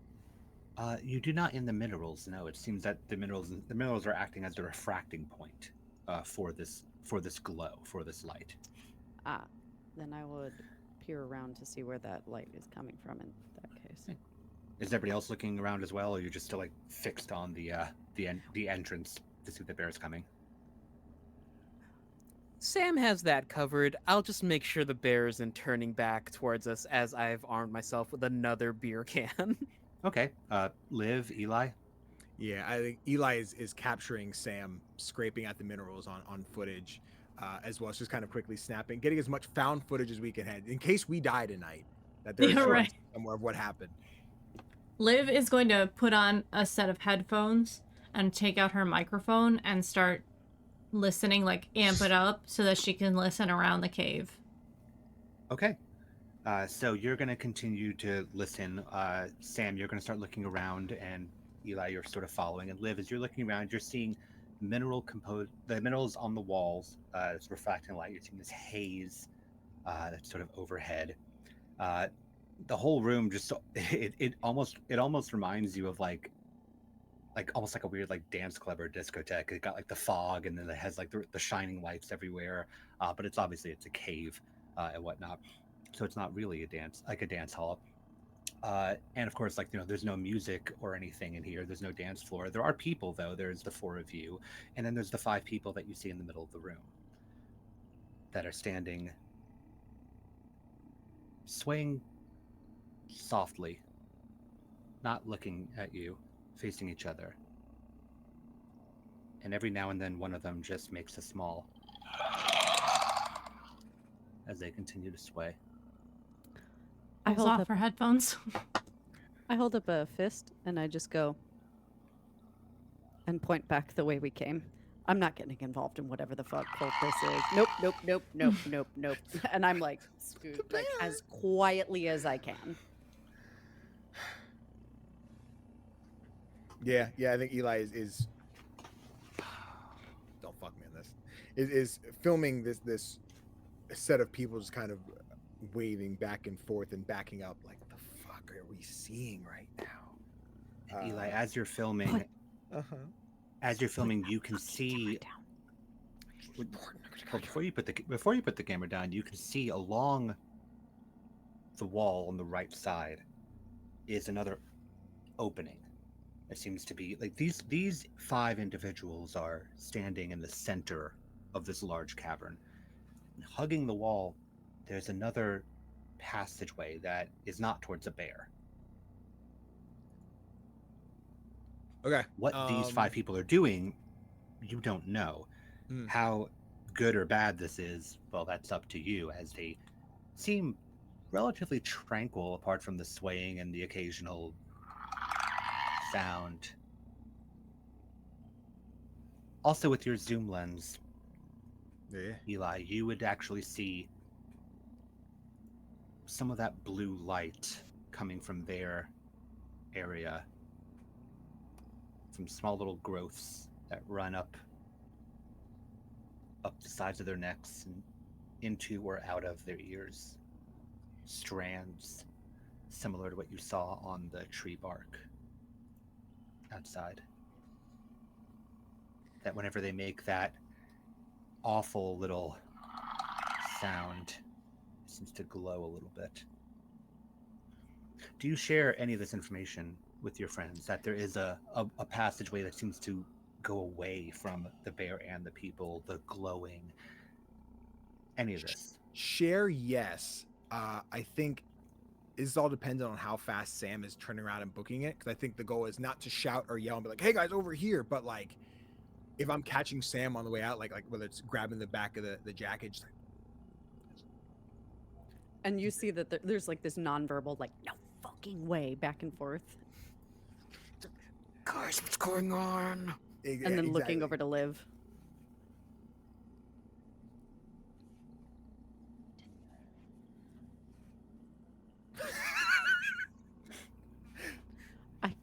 I point to the center circle and I just in ASL sign cult.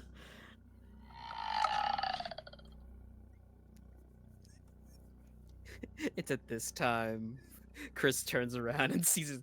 What the fuck?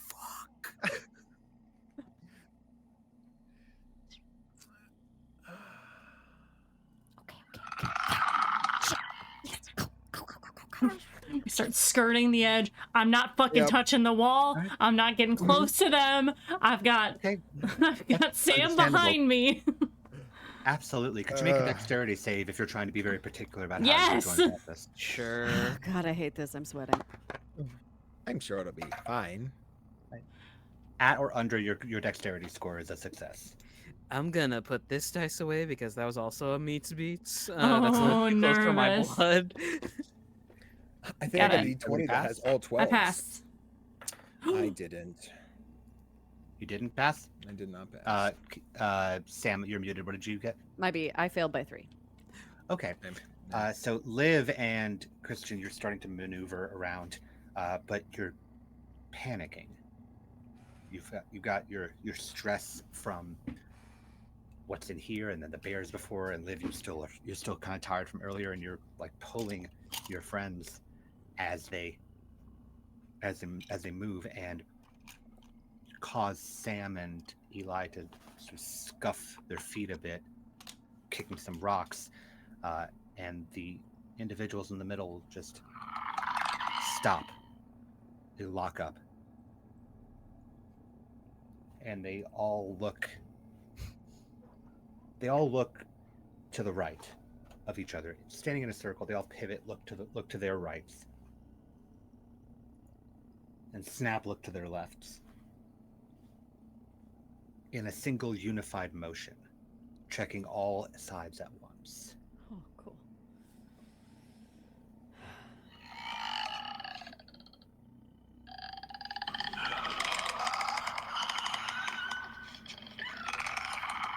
What do you do?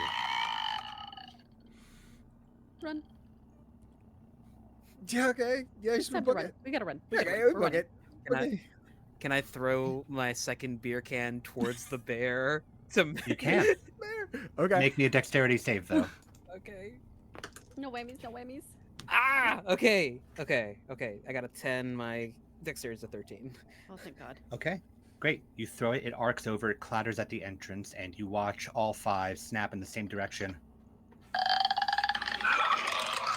Scamper in the direction of the can. We take a turn. I can't believe that worked. Grab all the As you all beers. maneuver into the Mm. passageway, and on your way in, Liv, because you were actively trying to not touch the walls, and Sam, because we've established your familiarity with this, you will see some of these strands of this mycelium hooked into the walls proper, running lines within the walls. I don't like You have a bit of a reprieve in this very long tunnel going down in. What the fuck is going on? I don't know. But I don't fucking like it. Are they zombies? Or are they just weird people? Have never seen that in my life ever. Yeah, is this blue stuff, has it been here for long? No, it's never been here. Okay, so we need to make a plan. We need to... I mean, caves have a lot of entrances and exits. Maybe we can find one of them. Do I have any cell signal out here? Probably not. In a cave? No. You were You'd already be going to have rough. surprised. You were already going to have rough cell signal in the town of Coldwater, given its remoteness. Being in Coldwater in a cave, you don't know how far down you are. No. Right. No. Fuck. Also, No. like, Caito, the person from New Mexico, is having a fucking panic attack about running further into a cave system that we don't know because And it's raining. Yeah. like, Yeah. oh boy. It seems like the safest option right now. Listen, Sure, Okay. yeah. as long as this cave isn't named something ridiculous like Nutty Putty Cave, we'll be fine. Nutty Putty Cave. What about That's the scary thing. 4 Dead Friends Cave? A lot of caves where cavers have died have the silliest ass names. I Look hate them that. up. I hate that for us. I'm gonna pull out my LED light to give us some illumination. Okay, don't touch the fucking walls. Keep an eye out for drops or anything like that. And stay close. Do not linger behind or too far ahead, okay? Right, like cave drops, not like loot drops. Got it. No fucking. Oh my god. We're not in a JRPG, okay? I don't know. I've equipped myself with a beer can multiple times today, so. I'm gonna Good put myself in a inventory. beer can right to your head. Shut up, together. Sam. Okay. We all need to Eli's just stay snapping to calm, everybody. okay? Because if we start losing our minds, that's when bad things happen. We have to stay on our toes and sharp, okay? Okay. You're right. Chris, I'm sorry. I'm sorry, Sam.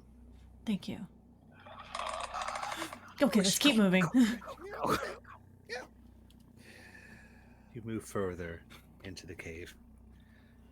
Light showing these ropey strands of mycelium digging through the stone of the cave walls.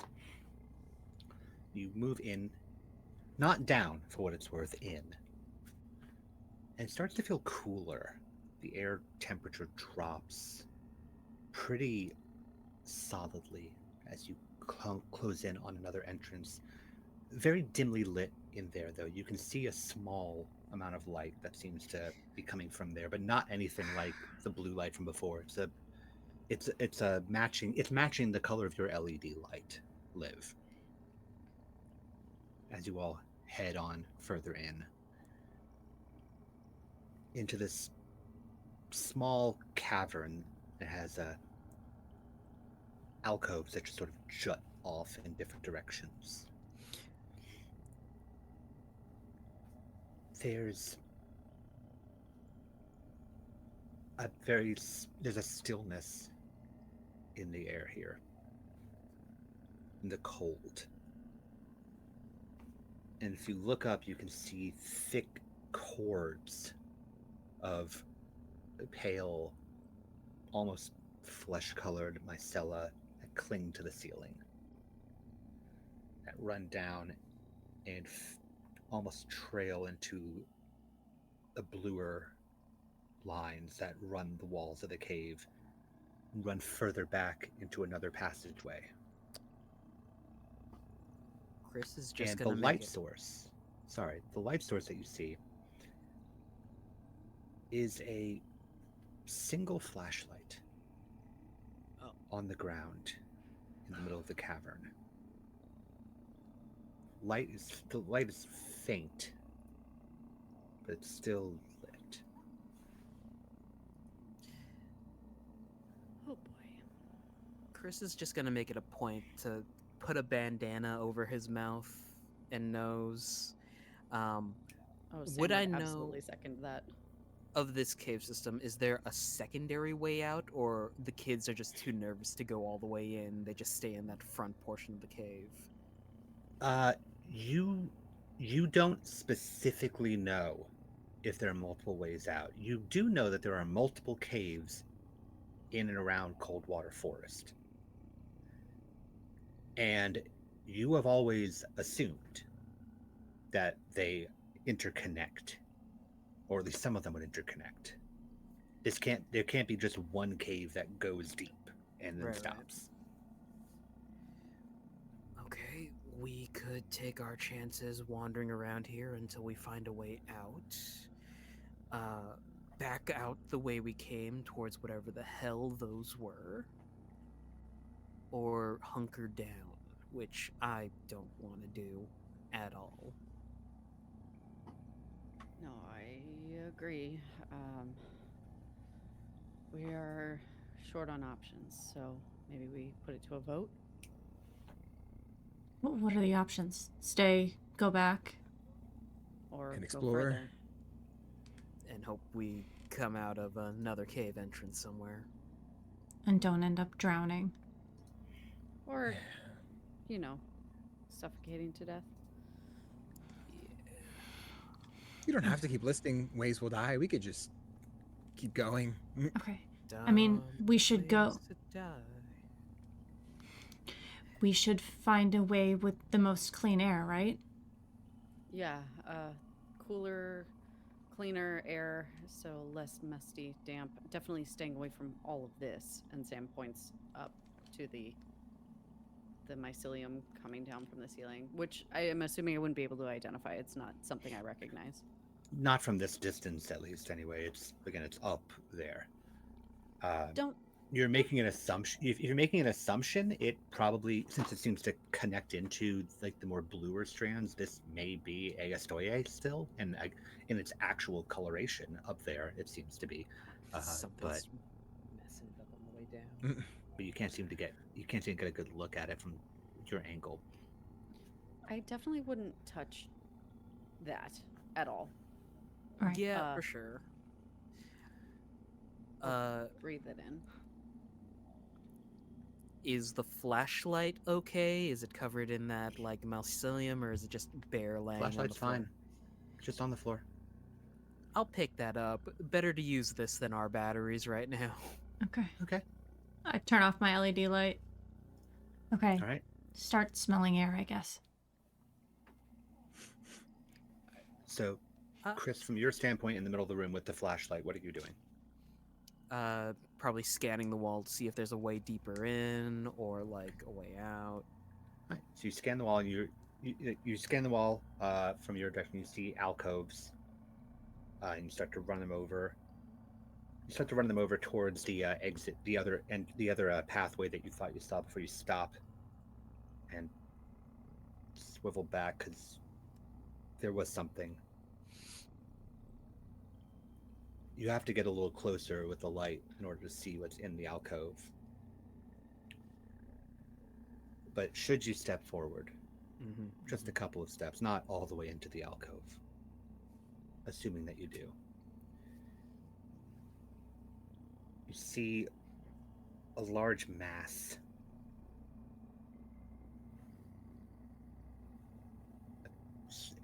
It's got that mix of colors, the blue and the flesh.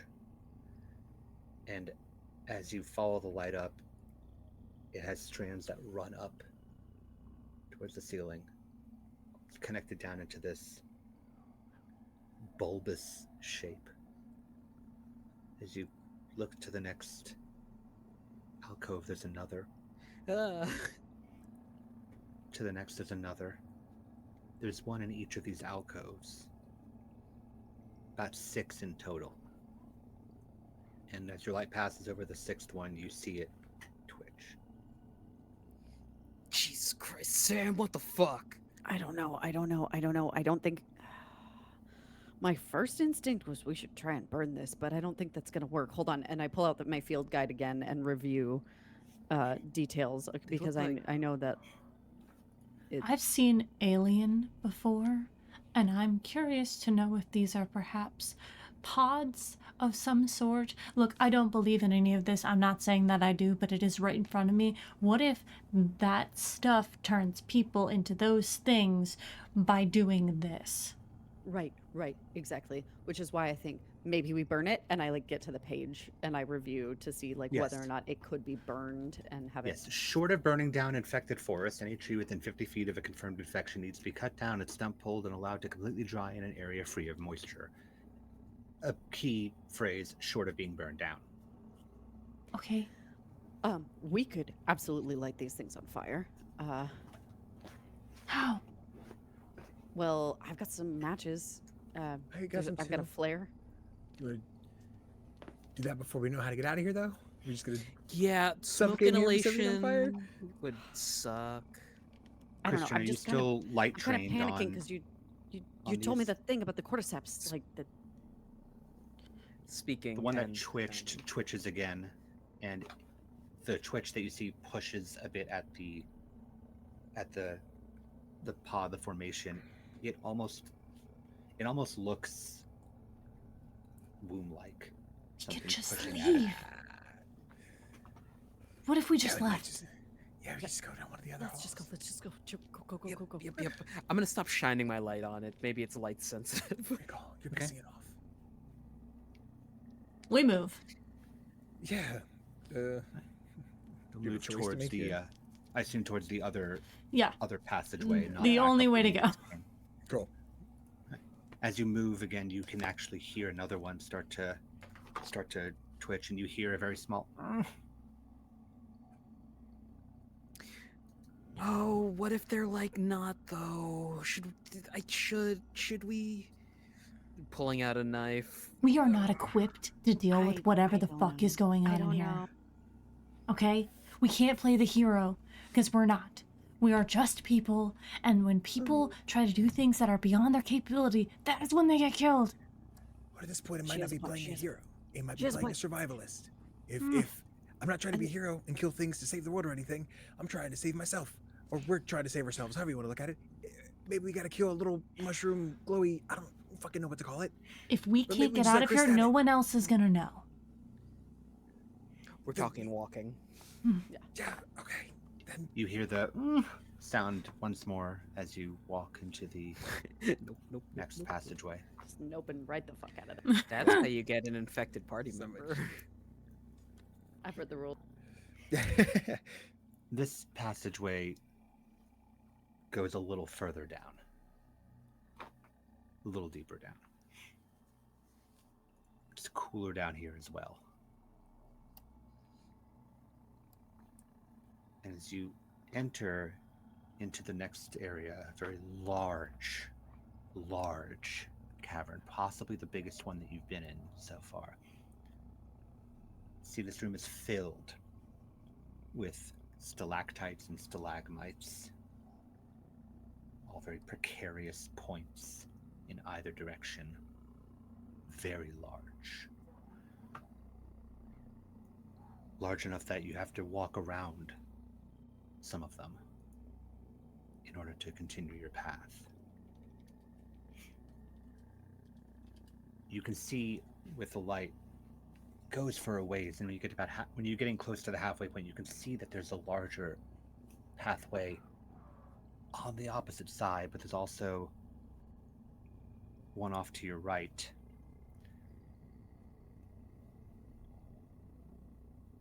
And as you're shining the light around, I assume getting a sense of the area, you see those tendrils running along the ground, snaking along the ground and up the stalactites. And you see shapes on some of these stalactites,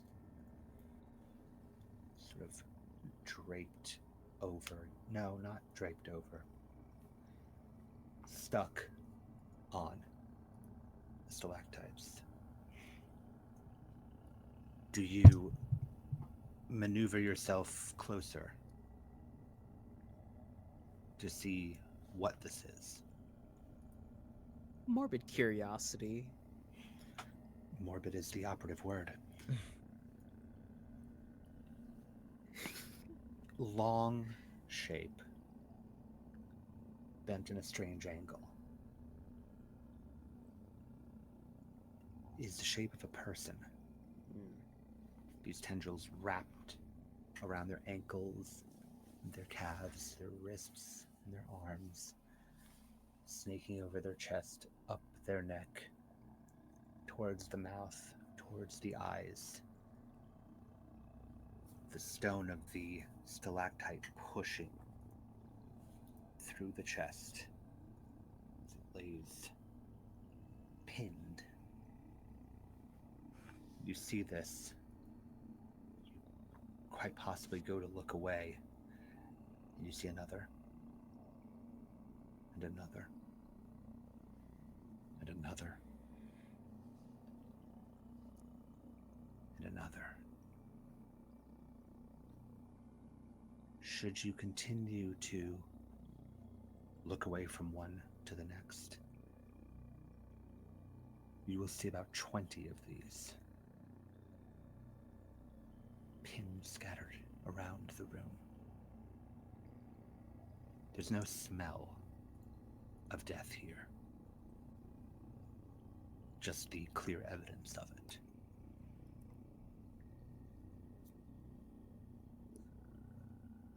And those of you that are following the beam of Christian's light will also see fungal-coated body after body after body driven on these stony points in the cave floor,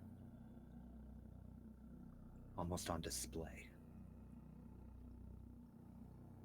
And from this vantage point, you can see another soft blue light that trails along the floor from that offshoot. Not the one all the way across, the one off to your right.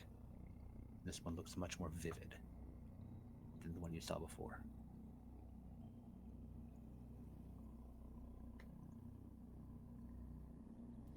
Can we get a sense of how long some of these bodies have been here, or are they too coated in this fungus to be able to determine? You can't get a sense of how long they've been there without examining them. Which I am not going to do.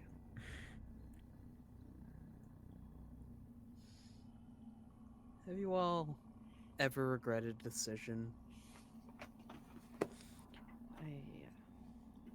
Yep. Yep. Yep. All the time. We can't change what we've done. We have to just figure out what to do next.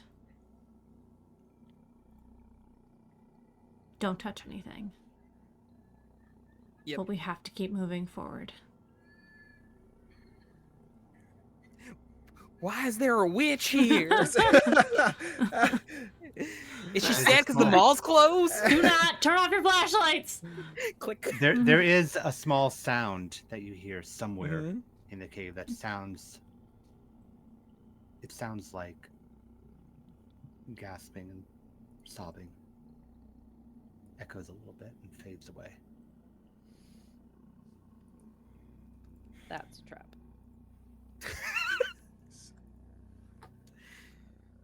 All right, calm down there, Mad Max. I'm just saying, that's a trap. Yeah, no, I get it. See, the bad thing to do here is to call out who's there or are you okay, which I'm not gonna do because that's very We might be Cliche. talking too much. Do you think we should We should... go? If you do you scan the light around the room at all of this, or are you just locked in place? I was told to turn the light off, so I'm either aiming it at the floor or it's off. Okay. Did we see another way out of here besides the bright blue area?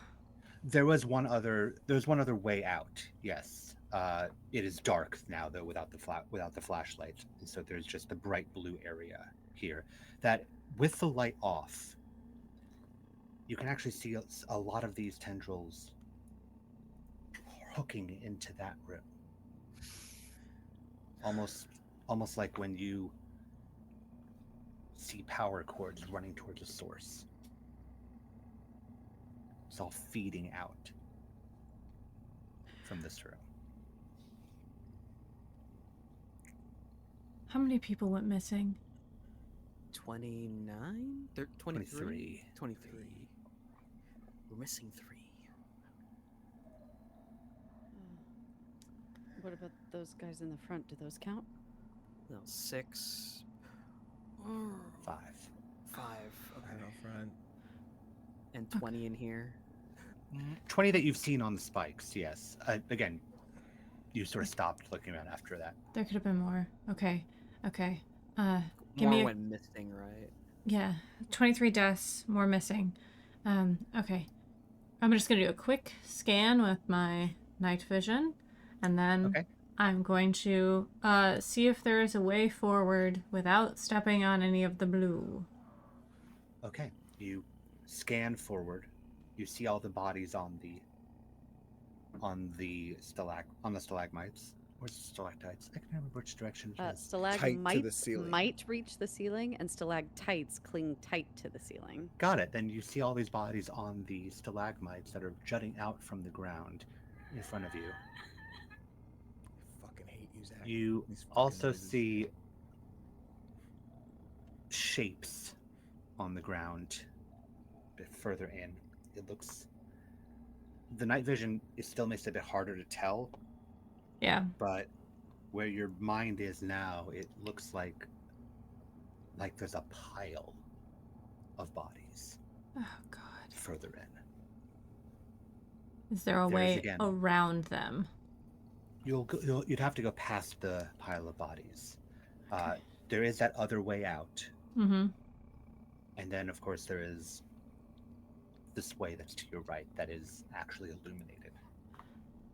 From what you said, even if we burn it at the source, anything left behind can still linger and make more.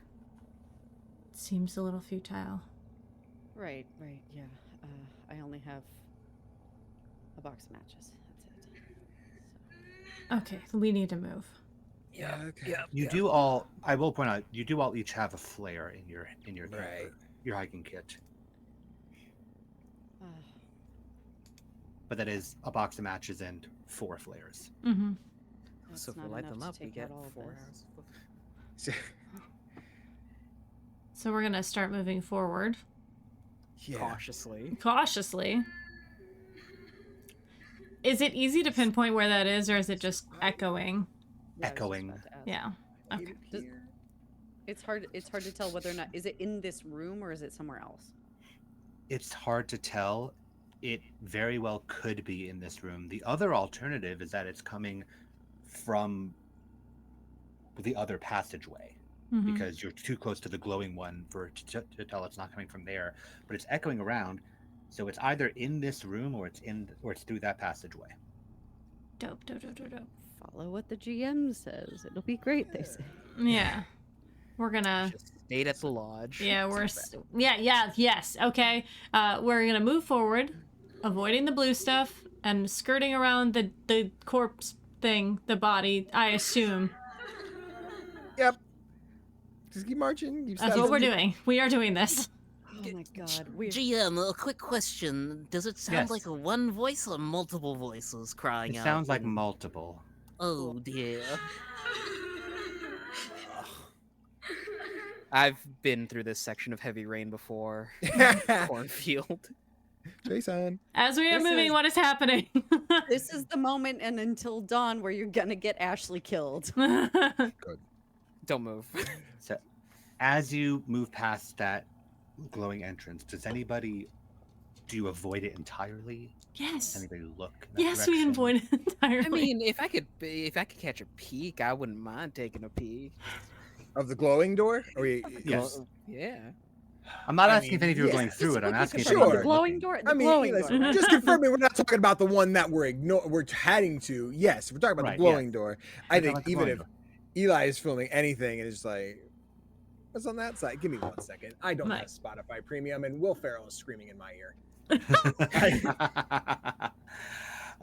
As you pass by, those of you that look see a mass of glowing fungal cords Mm. in this domed cavern that pulse with that blue.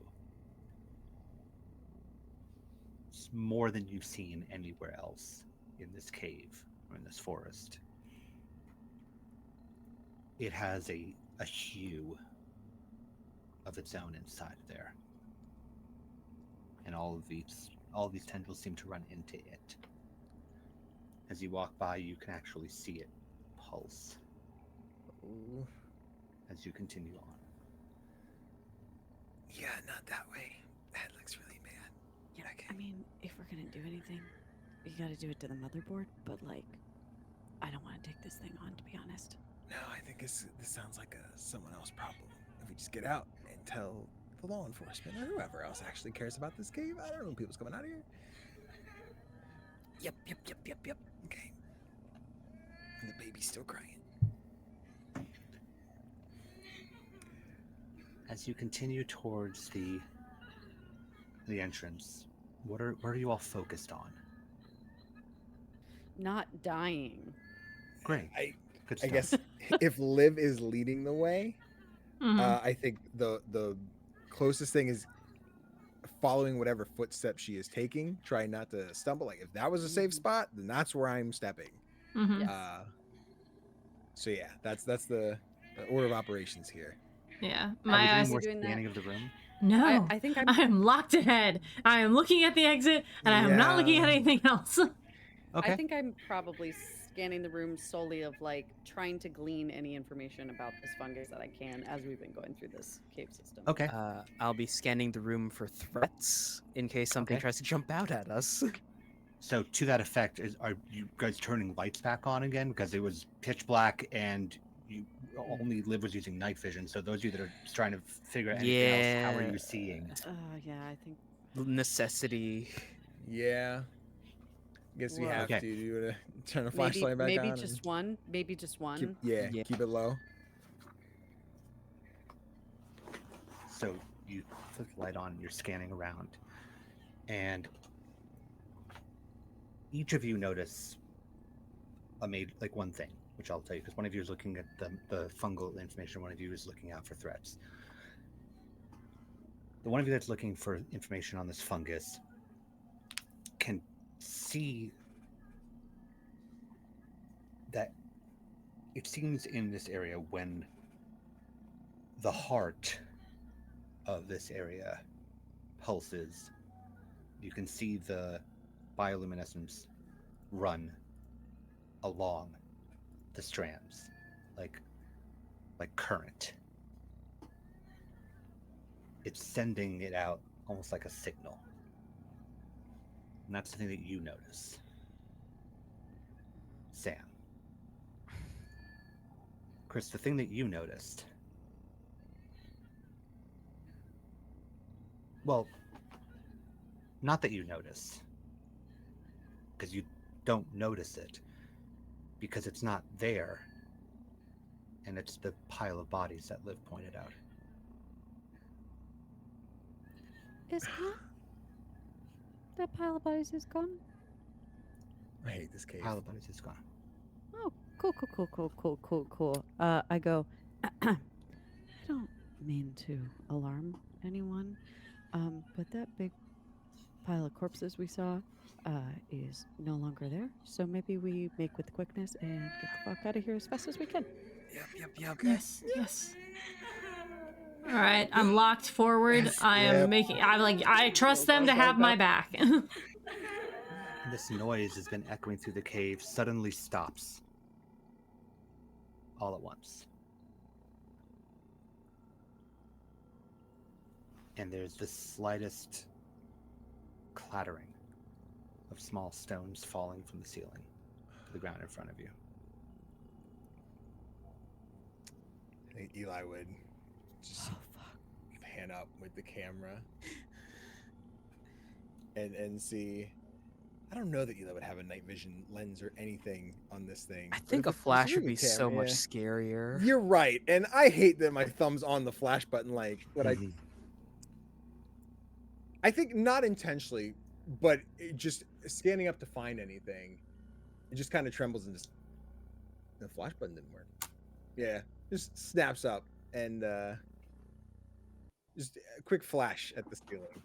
The cave is immediately, instantly, brightly illuminated. So you can see the stone stalagmites and stalactites, the bodies pierced on, the tendrils running everywhere. And on the ceiling, these tendrils running up, hanging down, and a mass of what looks like about a dozen corpses intertwined with one another, wrapped in this mycelium. As the heads all pivot down, and it begins to skitter. Go! Okay, yeah, that's fucking Time to scary. run. No more caution, all speed. I assume you all are racing Yeah. for the other door. Yeah. I'm actually going to get my LED light back out. I am going to throw on the strobe function and throw it behind us. Okay. Okay.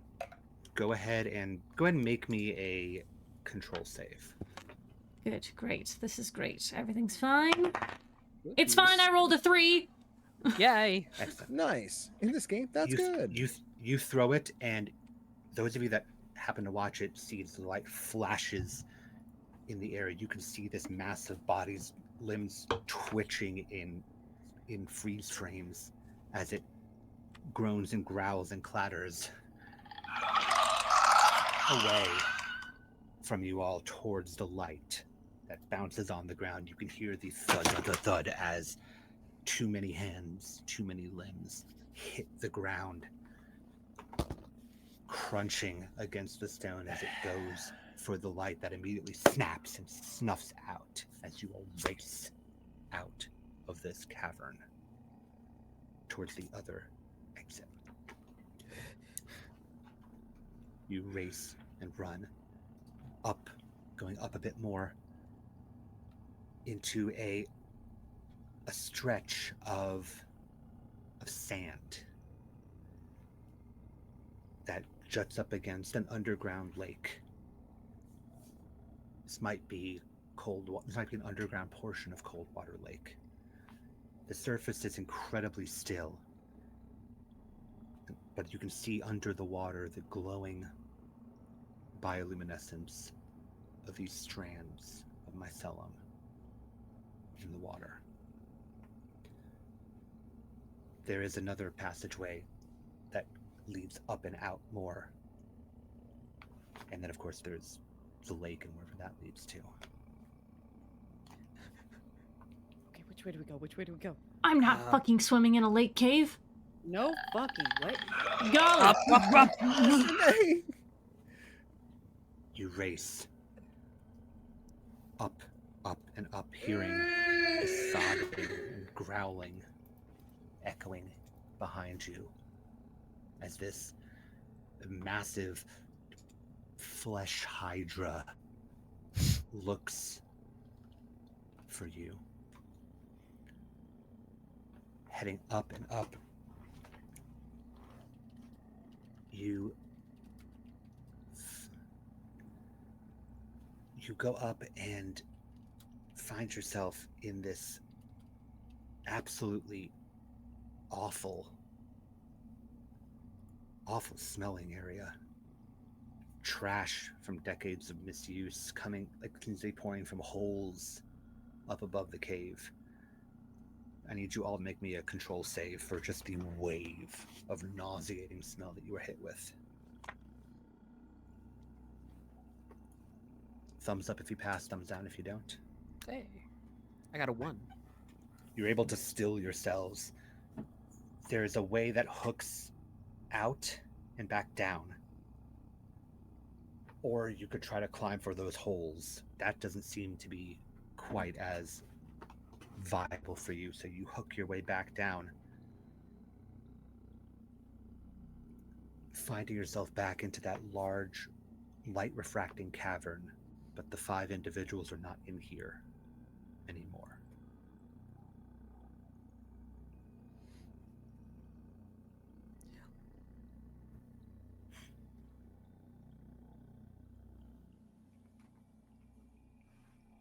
There are 2 ways out of here again.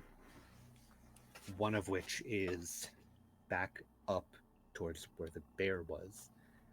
The other one is around that side angle that you took before.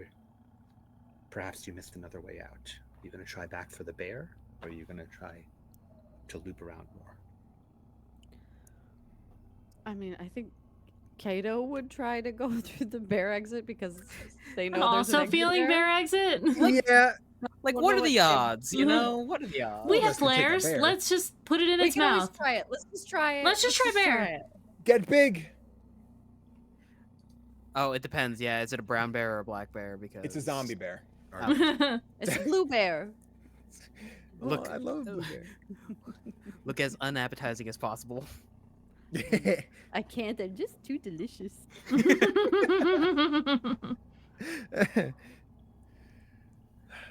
Let's get All the right, bear. so you're going to try to go back up. Okay, so you head up the passageway, and you get about halfway up when you see that creaky form of the large bear, patchy skin and fur, and you see the blue tendrils almost stretching out in the air as it's trying to look, trying to sense. It doesn't seem to have picked up on you all just yet, but it is dead center of this passageway. Fuck. And it is slowly walking. Do we light a flare? Just burn this bitch. Can we see? Is it still raining out? Is it heavier, lighter? You can't quite see past the bear at the moment. Can't Can we hear it? Yeah. Yeah. You can hear a sound, but you can't quite tell. Like is that the rain? Is it the clambering of whatever the fuck that was in the Yeah. cave? I mean, I've still got 4 more beer cans. I was gonna say, Chris, you want Yeah. another beer? Just Yeah. pass the bear. Please don't hit the bear.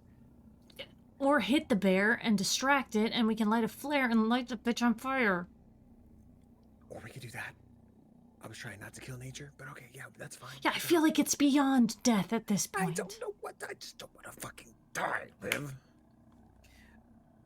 Counterpoint. getting closer. Throw the fucking beer. Yep. Just round a corner, quickly toss it, pop back in. Make me a dexterity save. Yee, it's a 10. That's under. Okay. Okay. I will say again, the bear is like dead center, so you hit the clattering sound and it turns around, but it's still in that Mm-hmm. path. It's still in that passageway. Stay close. I'm gonna light my fucking flare. I'm gonna make a run for it. Go, baby, go. I do want to give you a quick option before you run for it, though. You said hiding around the corner, so you're back in like the big cavern, hiding around the corner. Yes. Yeah. Mm-hmm. Yeah. Do any of you want to take a look around in this area before you got back through, or are you all focused on this? That sounds pointed. It So I'm gonna does. take a look. No, I'm gonna take a look around. it's not But- pointed. I'm just saying, like when I led you in here, there was something in here that you were I'll- focused on, and now I'll take a there's look. not. I'm gonna take a look. Okay. There's the way that you just there's the way down into the into the cooler area again, and then up on the wall, maybe about like just above your head in height, there is a large hole in the wall, like a higher up tunnel. Like large enough for a human to pass through a hole. Yes, it would involve like boosting people up and whatnot, of course, but there's another hole. I cannot tell you where that leads, but that was something that you would not have been able to notice in the previous circumstance that you were in here. Are What's there? this hole meant for me? Is there blue goo around it? Along the walls, but not running into it. Okay. That's an option. Liv is like ready to light this flare. She like pulls off at the bottom. Wait, there's how. Wait. What? Oh, sorry. No, go ahead. You're the one who saw it. Pointing to the. Maybe we could sneak around. Okay. Okay, but if this tunnel led out, There'd be I mean, water. wouldn't there be water? I don't know. I don't go caving. Oh, You okay, grew that's up here. much fun. You fucking grew up here. You said you've been to this cave before. Hello. Yeah, not this far in. Oh my god. What's the verdict? Do you We wanna have fight a sure bear? out but bear. And then we have a tunnel that could lead anywhere. Here's the thing. Do you choose the man or the bear? In this instance, an undead bear, it's questionable. It's an even match, okay? That's even at that point. Yeah, I would accept the bear.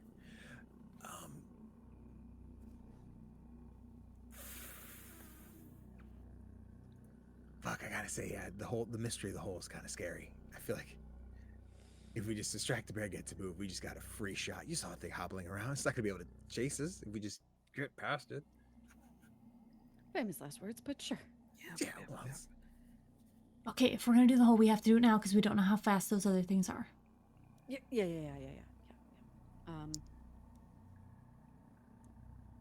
Bear. And I will say, as the Oh, okay. facilitator here, it's literally you could go either way with this.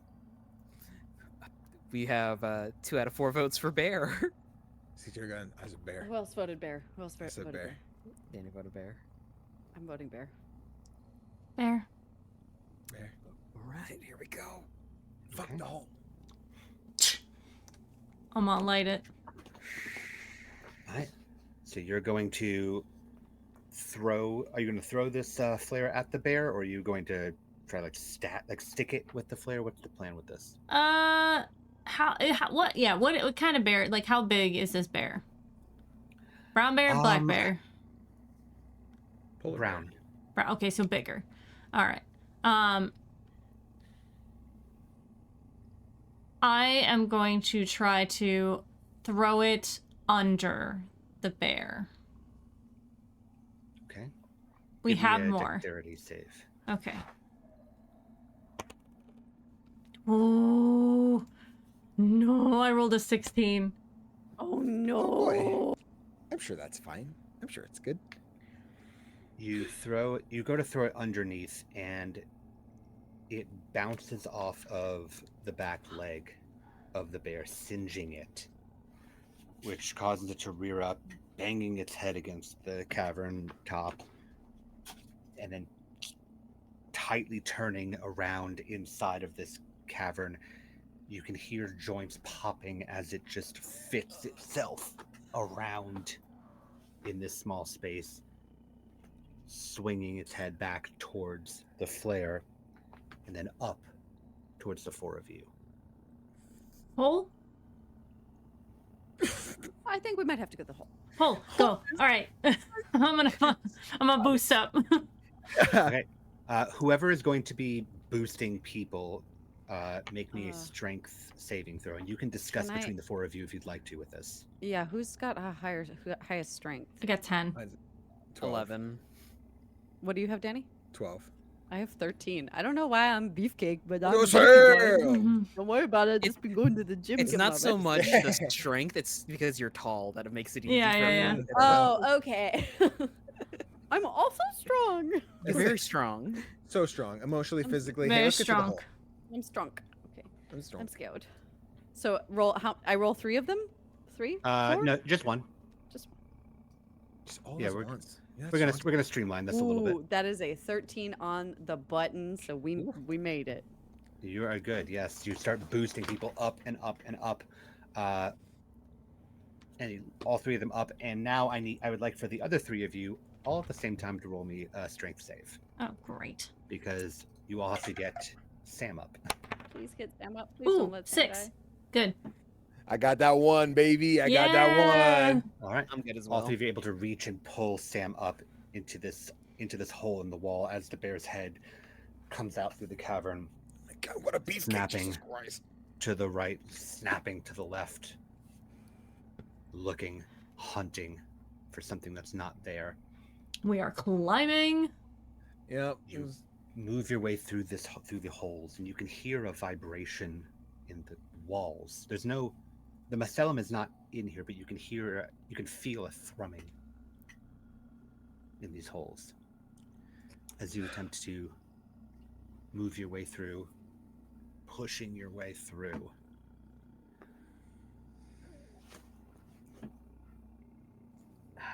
There's a drop down in the middle. As you look down, you can see something like a soft ground underneath. And before you go to drop down, you can see something very long and spindly just along the ground underneath. The tunnel continues, though.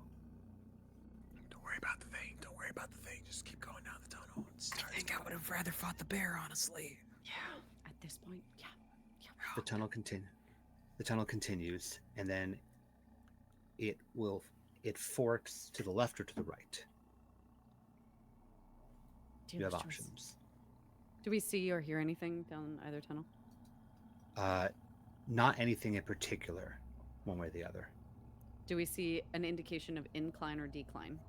They both do kind of go up a bit. Okay. Do we get an indication of smell, moisture, or light from any side? Not from this far in, from where the fork is. Do we get a QTE to climb this properly? Don't move, don't move, don't move, don't move, don't move, don't move, don't move. Hold your breath, hold your breath. No, you have to put it on the table, Danny. That's cheating. That's not cheating. They That's how told me you no don't move. die. That's this game's easy. Well, Did they add like a So- vibrate? I'm sorry. To the group, left or right. And above the table, this decision will basically tell me which passageway you're going to take that will eventually lead you out of the cave Yeah. system. I did odds or even with left odds, right even. I got 14, so I say right. I also got an even number, so All let's go right. with that. I also got even. It's all right. It's the fates. To the right. You move to the right. Working your way out and down and out into a space that's dense and humid in the air. Moss covers the ground, there's a lot of vegetation down here. Sam, this would actually be a bounty for you if you weren't in the middle of running for your life. You could see some natural sunlight that comes down from the cracks in the cave above. And there's small little, like, not quite puddles, a bit larger, pools of water. You see fish swimming in these little pools of water, but you see them occasionally bumping into the sides as they dart around. Are these fish hairy? They're not, if you were taking a closer look. They are, however, eyeless. Great. Oh. Dope. Cool. Great. There's one passage that goes off to the left, and then, of course, there's the cracks in the ceiling that would arguably lead out, where you to climb and scale the cave. Not that any of you have, like, rock climbing equipment. Out of curiosity, Sam, you were looking for vegetation and whatnot. Mm-hmm. Anything of interest for you here, do you think? Or are you focused on getting out of here? I think it's impossible for them to be in any sort of environment like this and not be at least taking a look. Just to get a sense of things, because things have been so strange. If it's dangerous for us to be this close to it, if there's anything I can pick up on, if anything seems natural or unnatural. Everything seems extraordinarily natural here. You don't see a whole lot of that blue hue that you've seen elsewhere in this cave system. This seems very. It's interesting that so much vegetation has been able to thrive in this cave setting. Most of the vegetation here is pale due to the inconsistent light that it's been able to get. You have almost an albinism to some of the plant life down here. Am I recognizing any species in particular? You're seeing a handful of edible plants, mostly edible by animals, not so much humans, but not that they're poisonous, just that they're not really what humans eat, but could, if it came down to it. You're not seeing like a lot of like specific fruits and vegetables, maybe some nightshades. Guys, I don't think the fungus is as prevalent here. I think that it's kind of like caves where axolotls live. It's like these creatures, and they point down to the fish. They've kind of adapted to not having any sunlight. And the vegetation has too, so I think that might even be a good thing for us. If we keep following this, maybe we can find our way out. Okay. Just looking for stuff that starts to seem more verdant, more green, more healthy, more exposed to sunlight. That's what you want to keep an eye out for. Okay. Good deal. Yeah. Yep, that sounds cool to me. Fucking fish. You can hear like a rumble from within the cave through the tunnel system that you came through. You don't hear the sounds that you've been hearing, but that thrum seems to reverberate in the wall. As mentioned, there's only one passageway out of here that is on ground level for you. As you take that passageway, you come to a large chamber with multiple alcoves carved into the walls. There's another passage. There's a long passageway that goes back deeper into the cave, and a steep, narrow passageway that leads up towards light. Some of these alcoves have bones in them. This is a catacomb of sorts. And blue-hued lichen grows over some of the non-calcified skeletal remains down here. But there's a passageway out.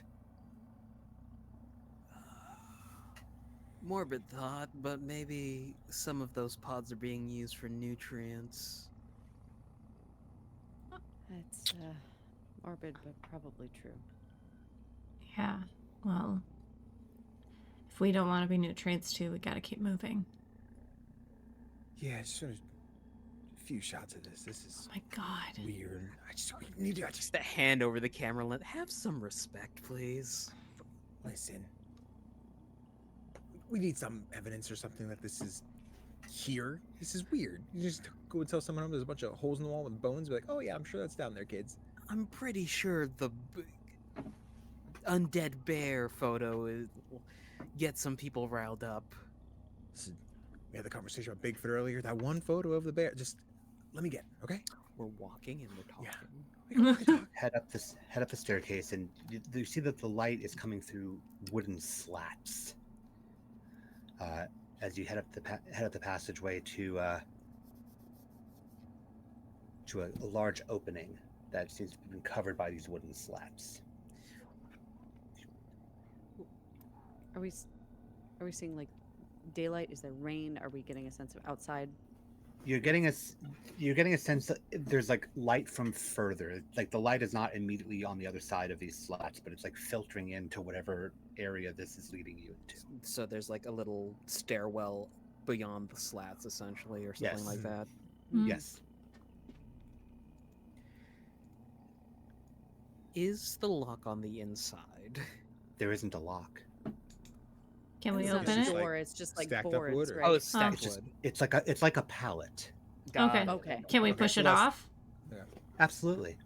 Thank you. Push it off and squeeze your way up and through, and find yourself in an unfinished basement. A Oh, Oh, single fuck. light bulb hanging from the ceiling. There's like mold that covers some of the shelves, and there's rusted farm equipment on some of the shelving down here. And there's a stairwell that leads up. Short stairwell.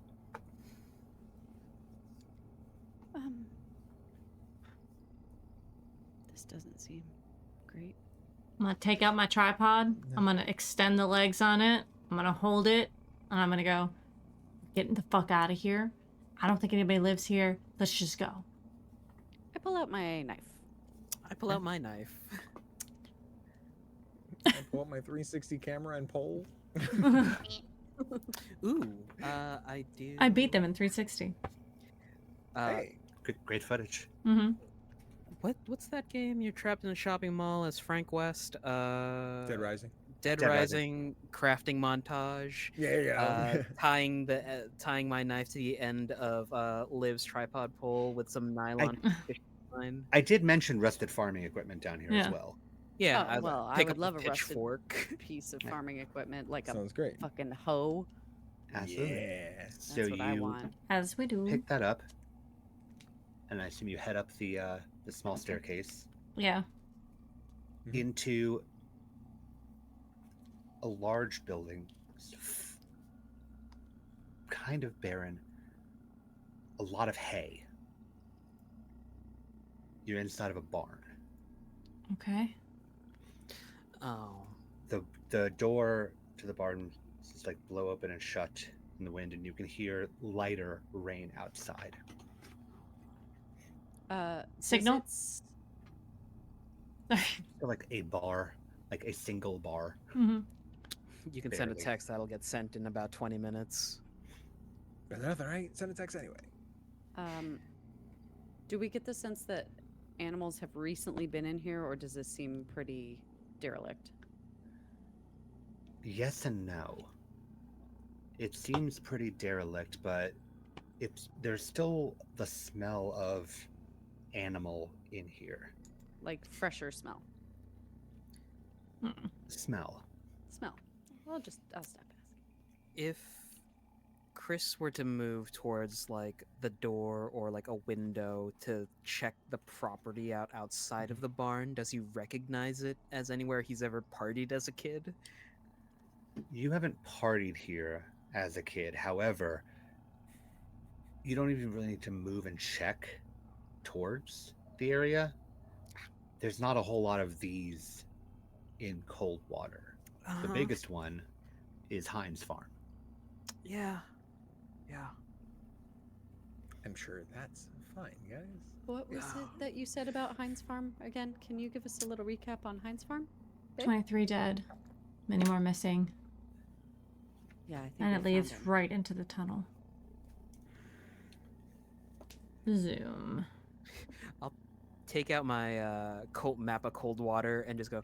We ran a fucking long way. We sure did. It I is think Sam would look quite down a at ways. these.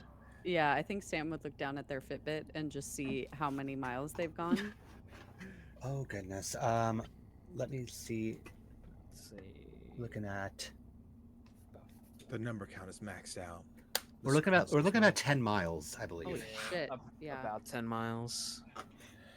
Got your steps. There's a small sound behind some of the hay. You just hear a.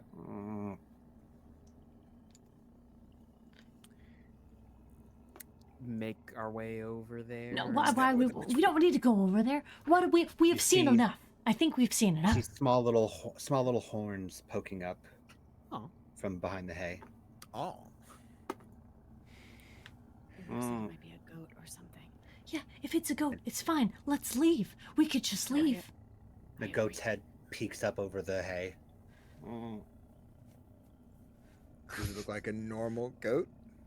Goat head, looking around, weird eyes. You've just said the Yeah. head.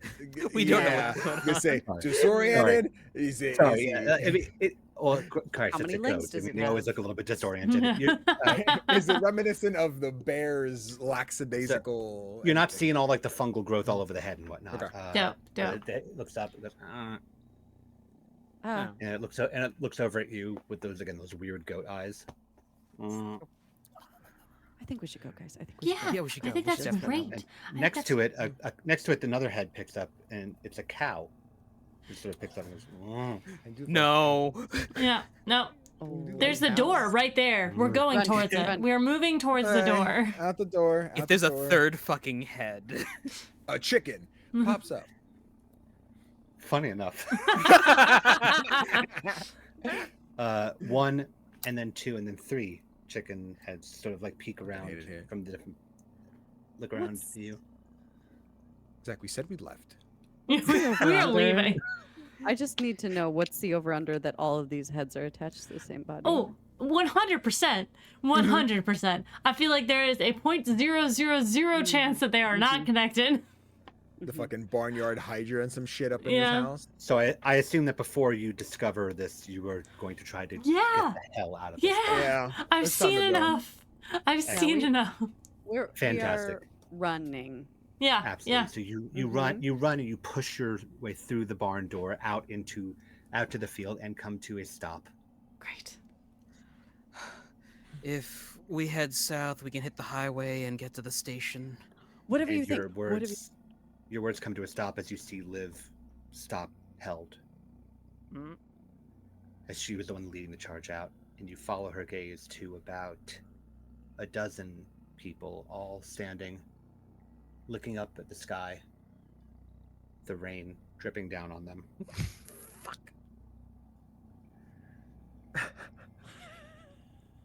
You all stay very, very still as the silence is broken by the sound of the barn door slamming shut behind you. It's 12 infected individuals swing their head around towards you and the barn.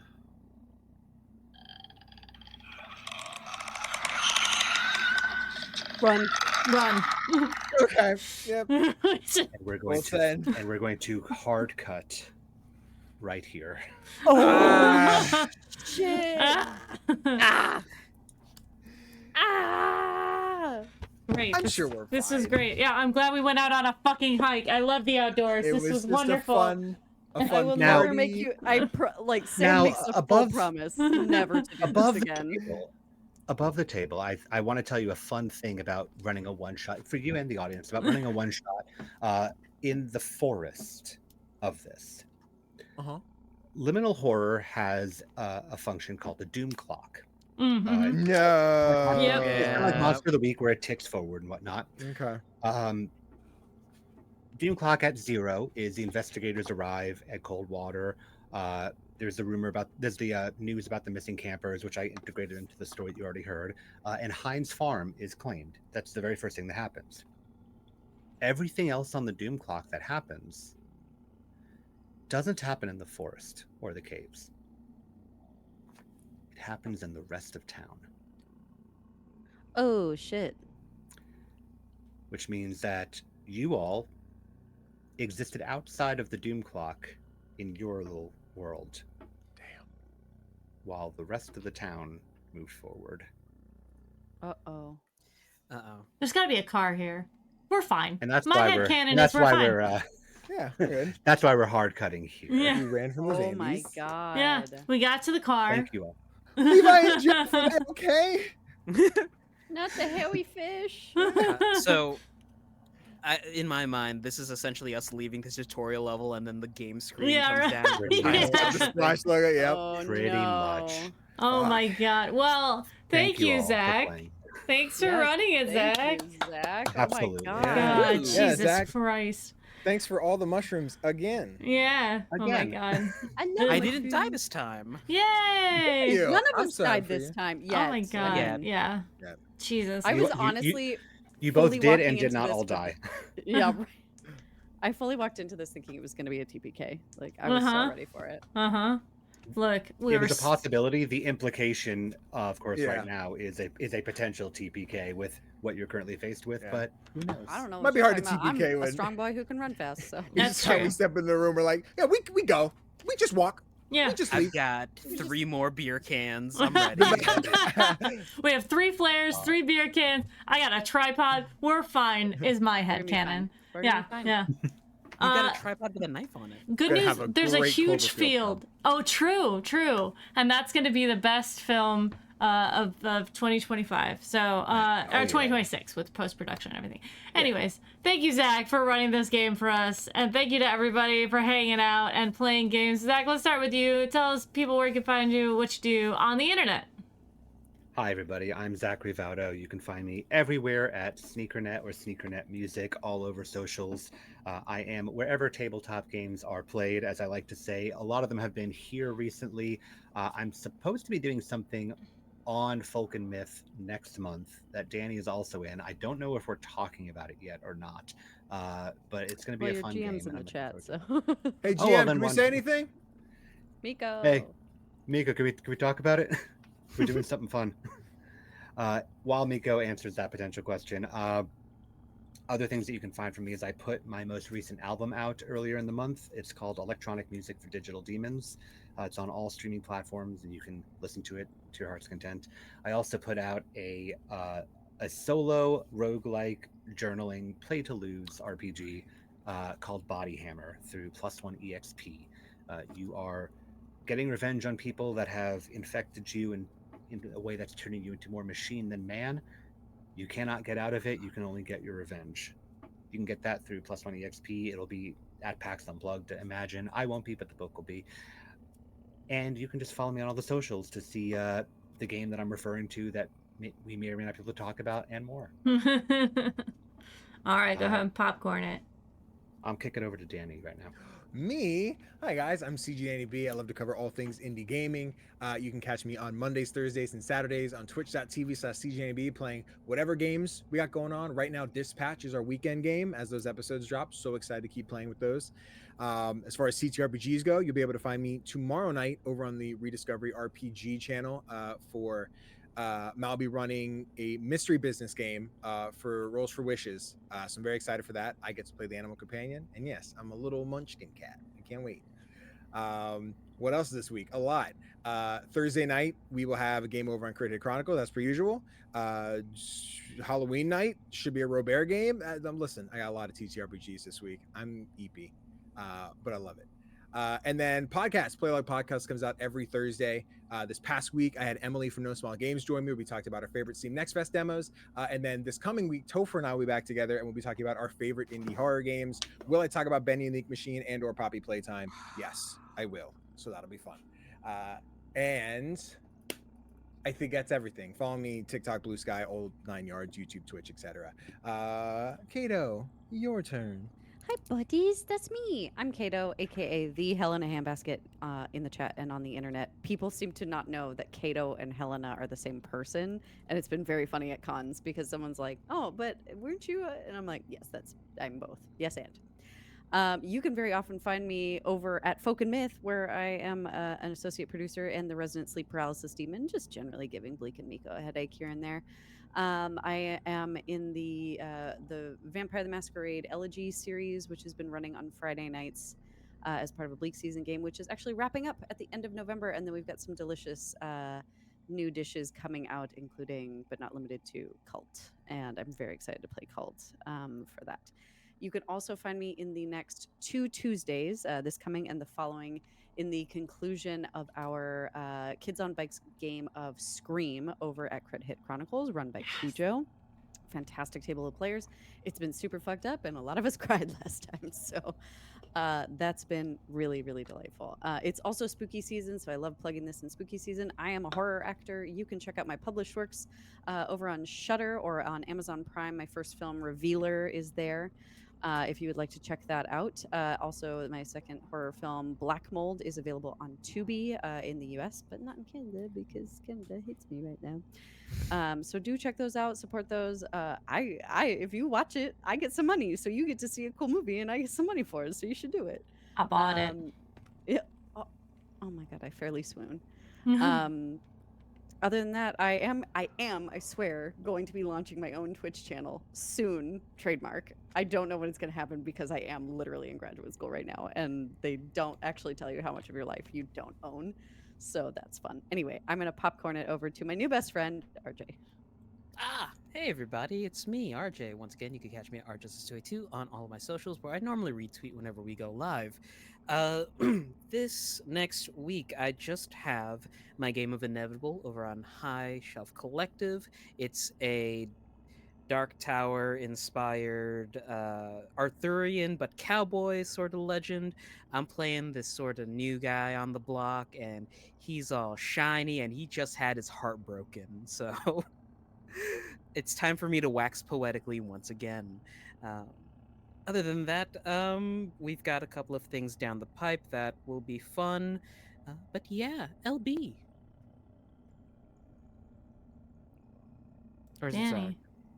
Or, Danny. no, Danny. What? Danny went? Danny went. I went. Hello, I'm LB Hackemup. You can find me at LB Hackemup on Instagram and on Blue Sky, where I post about the things that I do during the week. I am live on Hack Recklessly on Fridays and on Sundays, where we usually do TTRPGs. Next week on Sunday, we will be doing our first episode of our Morkborg game, which I'm very excited to have. We have CB, we have Madam Ava, and we have Josiah, aka Dungeon Dad, the master of Morkborg, joining us for that, and Val will be running it, so it's going to be a lot of fun. I have never played a Morkborg game, but we are using the, I forget what they're called, but like it's Horrid Wounds sort of situation. So it's a 3-shot. We will be playing every other weekend in November because of PAX and other life stuff. But I am so excited to get into that and play with people that I have either not played with or haven't played with in a long time. So yeah, that's what's going on here. The next time this channel is going to be live is on Thursday for Themeless Thursdays. We will be dark on Friday, but again, join me and Danny on Robert's channel for that stream. I am going to be playing a warlock, and I think I'm going to be playing him. I think I'm going to be doing a Lego Batman version of warlock. I am the knight. So we'll dumb, see. I love it. Yeah, boy. we'll see. We'll see Right. how I feel. But that is it for us tonight. Thank you so much for watching. Thank you to our players for playing this lovely creepy game with me, and thank you to Zach for running it. I guess I'm LB Hackemup. Hack recklessly. Bye.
Bye.